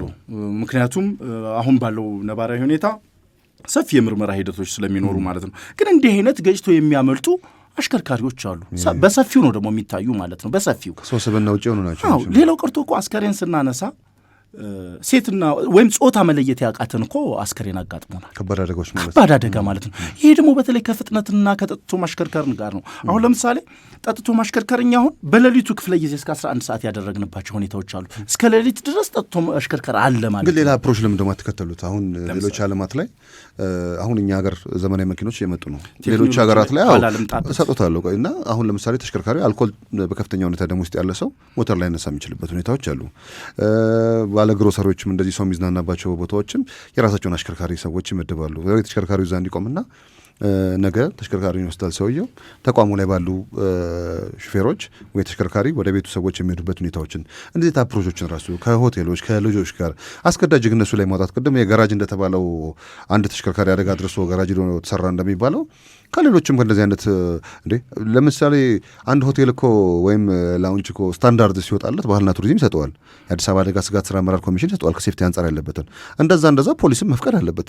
ይሄ ብቃት ማረጋገጫዎች በስፋት እያንዳንዱ ተቋም መስራት አለበት። ወንጀልንም ከመከላከል አደጋንም ከመከላከል አንጻር ማለት ነው። ከፍተኛ አልኮል ጠጥቶ ራሱን መከላከል ያልቻለ ሰው ደጋግፎ ተሽከርካሪ ውስጥ አስገብቶ እሱ መሪ እስኪይዝ ድረስ እኮ ነው እሱ ማርኔ መሪ ያዘ እንደ በቀጥ ብሎ ቤቱን የሚገባው እየተባለ ታዝለው የሚገቡ ሰዎች አሉ ተሽከርካሪ ውስጥና ይህን ራሱ እንደ ፖሊስ እንዴት ነው የምታዩት? እሺ እመጣበታለሁ። ወደ ቴክኖሎጂ ጋር አንድ ላይ ሰብሰብ አድርጌ መልስ እንድሰጣቸው ነው። ነገር ግን በቃ አሁን ባለው ሁኔታ ጠጥቶ ማሽከርከር ላይና ፍጥነት ላይ ትኩረት አድርገን እየሰራን ያለንባቸው ሁኔታዎች አሉ። የቅድሙ መሀዝ የሚያሳየን እሱ ነው፣ ሰፊ ስራ እንዳለ እንዲሁም ደግሞ ሰፊ የሆነ ደንብ መተላለፎች እንዳሉ ማለት ነው። በተለይ ጠጥቶ ማሽከርከርና ፍጥነት ላይ መኖር የለበትም ብዬ አስባለሁ። ምክንያቱም የትራፊክ አደጋውን ስንመለከተው አሁንም ቁጥሩን ማሰብ ያስፈልጋል። 303 ከተማችን ላይ ያለ ይሄ 303 ሰው ስንሄድ የነገ ሀገር ተረካቢ ነው። ወጣቱ ነው እያጣ ነው ያለ ነው ማለት ነው። ስለዚህ ምን ያህል ደግሞ አገር ሰው ላይ ኢንቨስት እንደምታደርግ ንብረት ላይ ኢንቨስት እንደምታደርግ ላይ ምን እንደሆነ ይታወቃል። አሁን ትልልቅ ሰዎች ናቸው በትራፊክ አደጋ ሲደርስባቸው ትልቅ አጀንዳ የሚሆነው አይደል? እነዛ ሰዎች ያው ህዝብ ስለሚያውቃቸው ሌላ ህዝብ የማያውቃቸው ደግሞ ተጽዕኖ ፈጣሪ ሰዎችም አሉ። እሱም እየተያዘ ሄዱ ሰጥቷል ኢንስፔክተር ችግር የለም። ከዛ በመቀጠል በተለይ የስነ ምግባር ዙሪያ ነው የአሽከርካሪ ስነ ምግባር አጠቃላይ ወደኛም የመጣለ ከአሽከርካሪም ስነ ምግባር አንጻር የተቆጣጣሪ አካላት ስነ ምግባርን የአሽከርካሪ በተለይ አሽከርካሪዎች ላይ ስንሄድ ቁጥሩ ያሳየናል። አሁን ይህን ስንል ግን ሙያዊ ኃላፊነቱን ጠብቆ የሚያሽከረክር አሽከርካሪ የለም ማለት አይደለም። በሁሉም ላይ በህዝብ ትራንስፖርትም እንሂድ በሌላውም አሽከርካሪ ስንሄድ ሙያዊ ኃላፊነቱን ጠብቆ የሚያሽከረክሩ አሽከርካሪዎች ሞዴል የሚሆኑ አሉ። ተቋማት እኮ ይሸልማሉ። የህዝብ ትራንስፖርቶች የሚሸለሙባቸው ሁኔታዎች አሉ። እሱ ማለት አርያ መሆን ነው። የመንገድ ትራፊክ አደጋውን ለመከላከል ደግሞ ትልቅ አቅም ነው። በተለይ የዓለም አቀፍ ጥናቶች እንደሚያሳዩት ከ20 እስከ 25% የስነ ምግባር ችግር የመንገድ ትራፊክ አደጋን ይጨምራል ተብሎ ያስቀምጣል ጥናቶች። የስነ ምግባር ችግር ማለት ነው የተቆጣጣሪ አካላት። ስለዚህ ወደኛ ስመጣ ወይም ወደ ተቆጣጣሪ አካላት ስመጣ ሰፊ ስራ እየሰራ ነው። አሁንም ቴክኖሎጂዎች ላይ አስቀምጣለሁ። በተለይ ቅድም እንዳስቀመጥኩት የቅድመ መከላከል ስራዎች ላይ ሰፊ ስራ እየተሰራ ነው። እንደ በፊቱ በልምድ ሳይሆን በተለይ የአቅም ግንባታ ስልጠናዎችን ወይም የአመራርና የአባሉን የመፈጸም አቅም ከንክኪ በተለይ ደግሞ ተደራሽ ከመሆን አንጻር ከስነ ምግባር አንጻር ሰፊ ስራዎች እየተሰሩ ያሉበት። በፊት አሁን ትራፊክ ፖሊስ በሚሆንበት ሰዓት ላይ እኛ ራሱ የምናውቃቸው የፖሊስ ቤት በዚህ በወንጀል መከላከልን በምንም ረጅም ዓመት የሰሩ ሰዎች ሰፊ ልምድ ያላቸው ህጉን የሚያውቁት ሰዎች እነሱ ናቸው ወደ ትራፊክ የሚመጡት። አዎ እና እያንዳንዱን ህግ ያውቁታል። አሁን እኮ መንገድ ላይ አይ እንደዚህ አይደለም እኮ ህጉ ይሄ እንደዚህ አይደለም የሚለው ሲባሉ ራሱ አንዳንድ ተቆጣጣሪ አካላት አንተን የምታስተምረኝ ምናምን በሚል በጣም እንዲጋባሉ ሰው ሲቀጡ እንዳለን እኛ ራሱ የገጠመኝ ነገር ስላለ ነው። እና ምንድን ነው ይሄ ራሱ የሚያሳየውና አባሉን በዚህ ደረጃ አብቅተናል ብላችሁ የምታስቡ ከሆነ ይሄን ያህል ክፍተት ከየት መጣ? ምናልባት እንግዲህ ተቆጣጣሪ አካላት ብዙ ሚዲያ ላይ ሲሄድም ስለሚገጥመኝ ነው። እኛ እንግዲህ እንደ ትራፊክ ፖሊስ እያልኩ ነው የማነሳው። ግን ብዙ ተቆጣጣሪ አካላት ከተማችን ላይ እንዳሉ ታሳቢ ይደረግ። እንደኛ ችግርን በችግር ሳይሆን ችግርን በመፍትሄ እያጠብን ለመሄድ ጥረቶች እያደረግን ነው። ነገር ግን ችግሮች አይከሰቱም ማለት አይደለም። ቅድምም ተገልጨዋለሁ። የአመራሩንም የአባሉን የመፈጸም አቅም ለማሳደግ ሰፊ ስራዎች እየሰራን ያለንባቸው ሁኔታዎች አሉ። አንድ ሁለተኛ ደግሞ የስራ መመሪያዎች የሚሰጡትም ወይም ኦሪንቴሽኖች ወደ ስራ ከመሰማራቱ በፊት እንደነዚህ አይነት ነገሮችን ለመከላከል ነው። እነዚህን አልፈው ደግሞ ችግሮች እንዳይፈጠሩ አጠቃላይ ከጀማሪ እስከ ከፍተኛ አመራሩ በአብዛኛው መስመር ላይ የትራፊክ ፖሊሱን የመደገፍ የመከታተል የመቆጣጠር ስራ የሚሰራባቸው ሁኔታዎች አሉ። እነዚህን አልፈው የሚመጡ ሂደቶች ላይ ግን ትራፊክ ቁጥጥር መምሪያችንም ኮሚሽናችንም የሚታገሰው ነገር የለም። የውስጣዊ ውጫዊና ውስጣዊ ተጠያቂነትን እያሰፈነ የሚሄድባቸው መንገዶች ሰፊ ናቸው። እንግዲህ ቀጣይ ግን ሳምንት ሲመጡ ያው በ9 ወር ውስጥ የተሰሩ የቁጥጥር ስራዎችን ከዛ ሲያልፍ ደግሞ የህግ አስከባሪዎችም የዲሲፕሊን የተቀጡ ምናምን ካለ እሱንም ቁጥር ይዘውልኝ ይመጣሉ። ተስፋ አደርጋለሁ ሰጥቷለሁ። በዚሁ አጋጣሚ ግን በተለይ አገልግሎትን በገንዘብ ለመግዛት የሚጥር አካል ግን አለ። ይህን ነው ማየት ያለብን ማለት ነው። በመሰረቱ ገንዘብ የሚሰጥም ገንዘብ የሚቀበልም የወንጀል ተጠያቂነት እንዳለው የሀገራችን የጸረ ሙስና ህጋችን ላይ በትክክል የተቀመጠበት ሁኔታዎች አሉ ማለት ነው። ይህንንም ነው እኛ እያሰረጽን የምንሄደው አሁን በአባሎቻችንም ላይ በሌላውም አካላት ላይ ማለት ነው። ስለዚህ መስጠትም ሆነ መቀበል በህግ ተጠያቂነት ያደርጋል። ስለሆነም አገልግሎታችንን እንዴት በገንዘብ እንገዛለን? መብታችንን እንዴት በአገልግሎት እንገዛለን? ወደ እርሶ ልምጣና ያው ማጠቃለያ ልሳቸው ልስጣቸው ብዬ ነው። ያው በርካታ ነገር ነው እየተነሳ ያለው ሰሞኑን እንደውም የአዲስ አበባ ትራንስፖርት ቢሮም አንዳንድ ያወጣቸው ህጎችንም እየሰማን ያለ ነው። ረዳት ሳይኖራቸው አገልግሎት የሚሰጡ የህዝብ ትራንስፖርት የሚሰጡ ተሽከርካሪዎች ላይ አንዳንድ ማሻሻያዎች መደረግ እንዳለበትና አግባብነት የሌለው ነገር ነው የሚል የተነሱም ነገሮች አሉ። አንዳንዴ እናንተም እንደ ሴክተር እንደ ታክሲ ባለ ንብረቶች ተወካይነቶም እናንተ ጋርም ያሉ አንዳንድ የምትወስዷቸው ነገሮች መኖር አለባቸው። አባሎቻችሁንም ሌላውንም አካል ወደ ስርዓት ማምጣትም አስፈላጊ እንደሆነ ይሰማኛል። እችንም ያው በዚሁ ትንሽ ነገር የሚነሳ ነገር ካለው አንሳችሁት እንድትሄዱ ፈልጌ ነው። ከዛ ውጭ ግን ባይቀር የሚሏቸውን ነገሮች ለዛሬ እንዲያነሱ ደስታላቱ ደረጃ አመሰግናለሁ። እኔ ኢንስፔክተር እንደ ዛሬ ደስ ያለኝን ውይይት ሰው ያቻለ አቀም ለነገሩ ያው አንተ ጋር ነጭ ነው እያወራን የምንሄደው ሌላም ጊዜ ትልቁ ያስቀመጡት ነገር ኢንስፔክተር እንደ ሀገራት ነባራዊ ሁኔታ ነገሮች ይወሰናሉ ያልከው ነገር ይሄ እጅግ በጣም አስፈላጊ ነገር ነው። ምክንያቱም ይሄንን ነው እያልንም ያለ ነው እንደ ሀገራት ነው መወሰንም ያለበት። ሌላው እኔ አሁን በተለይ አሁን ቅድም ስናነሳቸው የነበሩ አደጋዎች አሉ። መንጃ ፈቃድ ሲወሰድ ጥቁር አንበሳ ዶክተር ስሙ ጠፋብኝ ሰማናንሳ ቆይ እሺ በጣም ሁልጊዜ የሚያነሳው ጥያቄ ነው። በቃ አምጡልኝና በትራፊክ አደጋ ብቻ በተለይ አቤት ሆስፒታልና ጥቁር አንበሳ ሆስፒታል አቤት አለርት እና የትራውማ ማዕከሎች ማለት መንጃ ፈቃድ ሊወስዱ ሲሉ መንዳት ብቻ ሳይሆን እናሳያቸው የሚለው ነገር አለ እና ለምንድነው ተግባራዊ የማይሆኑ እንደዚህ አይነት ነገሮችን ብትተገብሩባቸው? ሌላው እኔ ሁለቱም ተጠያቂ ይሆናሉ የሚለውን ነገር እንዲሆን ዊን የሆነ ሰዎች ልክ እንደቀደሙ ከፍጥነት በታች የመፍትሄ አቅጣጫውን በዛው ያነሳን ከፍጥነት በታች ከፍጥነት በላይ ማሽከርከር ለምሳሌ በቃ ደስ ይላል እኮ ይሄ በጣም የሆነ ዊን የሆነ ሰዎችን ሲቀር ደስ ይላል።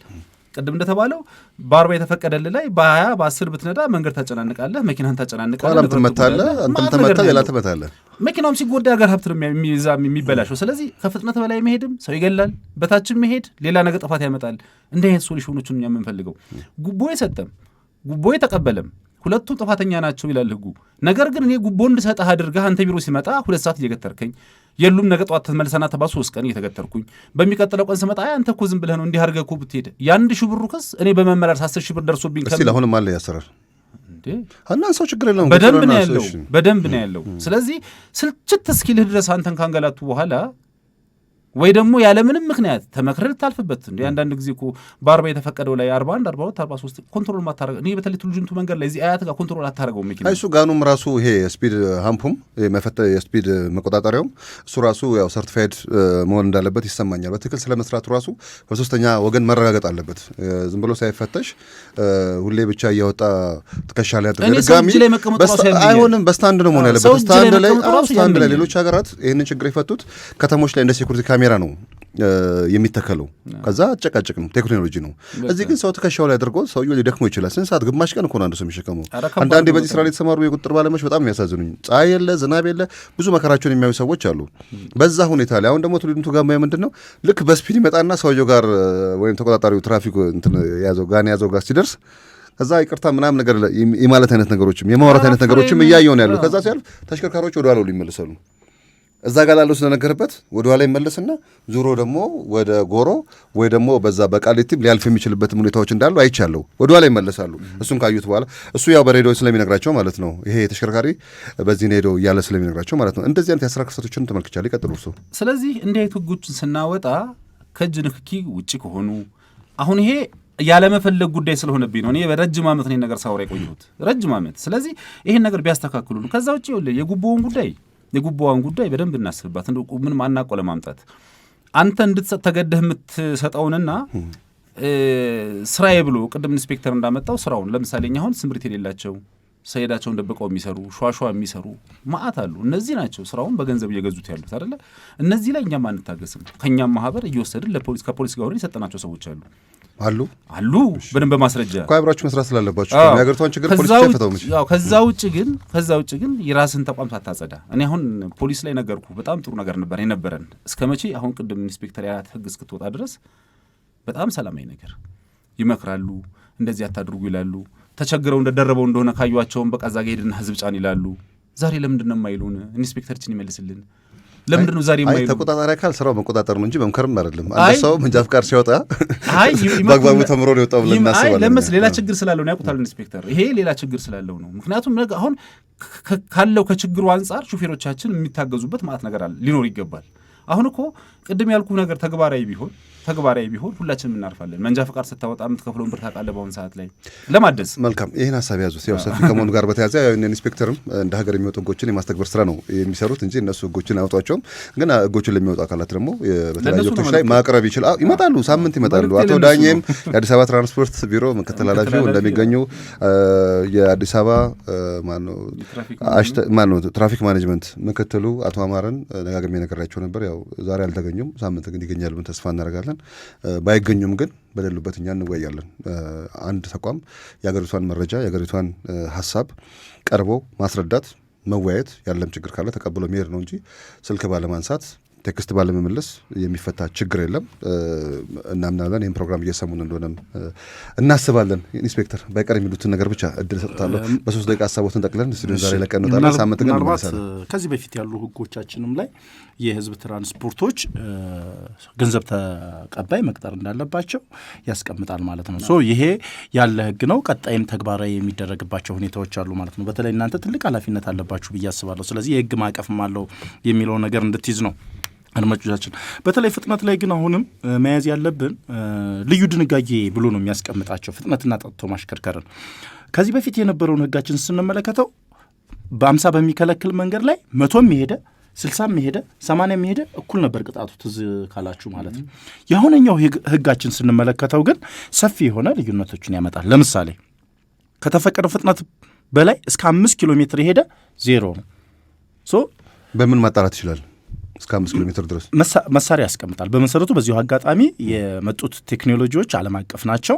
እነሱም በየጊዜው ካርቢሬት የሚሆኑ ናቸው። እኛ ላይ ያሉ መሳሪያዎች በየ6 ወሩ የሚሆንባቸው ሁኔታዎች አሉ። ሁለተኛ ደግሞ ሳንሞክር ቼክ ሳናደርግ ወደ መስመር የምንወጣባቸው ሁኔታዎች አሉ። ቴክኖሎጂዎች ላይ ትክክል ባለሙያ አለ ራሱን የቻለ አስመጫ ከዚህ በፊት ያስመጡ አካላት አሉ። ሶስተኛው ግን ነው የሚያረጋግጠው። አሁን ለምሳሌ ማንኛውም ማሽነሪ የሚፈተሸው ነገር አክሬዲቴሽን የሚባል ተቋም አለ፣ ስነልክ ወይም ሜትሮሎጂ የሚባል ተቋም አለ። ብዙ ተቋማት አሁን የሚያመርቱት ምርት ትክክለኛ ስለመሆኑ ራሱ ሶስተኛው ወገን ነው የሚያረጋግጠው እንጂ ያንም ቴክኖሎጂ ያመጣው አካል ፈትሼዋለሁ አግባብ ይሰራል ብሎ መስጠት አግባብነት ላይኖረው ይችላል። ሶስተኛው ወገን ጋር መሄድ እንዳለባችሁ በዚሁ ግን አሁን ያሉት መሳሪያዎች እውነት ለመናገር የተሽከርካሪውንም ሰሌዳ ወይም ደግሞ ውጤት ፕሪንት አውት ሁላ ማድረግ የሚችሉ ናቸው አሁን ያሉት። ጠጥቶ ማሽከርከርም ፍጥነትም ማለት ነው። ቀጣይ ከዚህ የበለጠ መሄድ እንዳለብን ግን ያሳያል ማለት ነው። በተለይ እንግዲህ ቴክኖሎጂዎችን በተመለከተ በተለይ አጠቃላይ የትራፊክ ፍሰቱን ለማሳለጥ ጂፒኤሶችን ተጠቅሞ ተደራሽ ከመሆን አንጻር ቢሮ ላይ ሆኖ ትእዛዞችን ከመስጠት አንጻር ጂፒኤስን ተጠቅሞ ማለት ነው። የቁጥር መኪኖቹ ላይ ነው ወይስ አጠቃላይ የከተማውን የትራፊክ ፍሰት መቆጣጠር የሚቻልበት ሴንተር አለን። ጂፒኤስን ተጠቅሞ ማለት የጂኦፌንስ ተለቅሞ ገብቶ ነው ቴክኖሎጂ ነው ምንድን ነው? አዎ ማለት የከተማው ነባራዊ ሁኔታ የትራፊክ ፍሰትን የሚያመላክት አለ። የትራፊክ ፍሰቱን የሚያመላክተውን ቢጫ የሚያሳየን ከሆነ መጨናነቅ ሊጀምር ነው። ስለዚህ የቅብብሎች ስራ መሰራት እንዳለበት ለመስክ ባለሙያዎች ቢሮ ላይ ሆኖ ትእዛዝ የሚሰጥባቸው ሁኔታዎች ተጀምረዋል። የቦዲ ካሜራዎችን በተመሳሳይ ሁነቶችን ማሳየት ይችላል። የትራፊክ ፍሰቶችን ማሳየት ይችላል። ማለት ነው ይከፈታል። አሁን ባለው ሁኔታ ሁሉም ስራ ላይ ናቸው። ሁሉም በሚባል ደረጃ ምናልባት እያደረግ ነው እንድንሄድ ብዬ ነው የሚገጠሙኝ ነገሮች ስላሉ የኔትወርክ ችግሮች ይኖራሉ። እንዲሁም ደግሞ የአፈጻጸም ችግሮች ይኖራሉ። ኮኔክሽን ይፈልጋል፣ ካሜራው ይፈልጋል። ከዛ ባሻገር ግን የተሻሉ ነገሮች አሉ ብሎ መውሰድ ይቻላል ማለት ነው። እሱን አጠናክረን እንሄዳለን። ስለዚህ ከዛ ባሻገር ደግሞ ሲቲዝን ኢንጌጅመንት ደግሞ ማንኛውም የትራፊክ ፖሊስን ስራ በምስልም በድምፅም በጽሁፍ መላክ የሚችልበትና ወዲያውኑ ሪስፖንስ የሚሰጥባቸው ሁኔታዎች አሉ። በተመሳሳይም ደግሞ ነጻ የስልክ መስመር ቁጥር 6727 በመደወል ማንኛውም ጥቆማ መስጠት ይቻላል። አመሰግናለሁ። ለዛሬ አመሰግናችኋለሁ።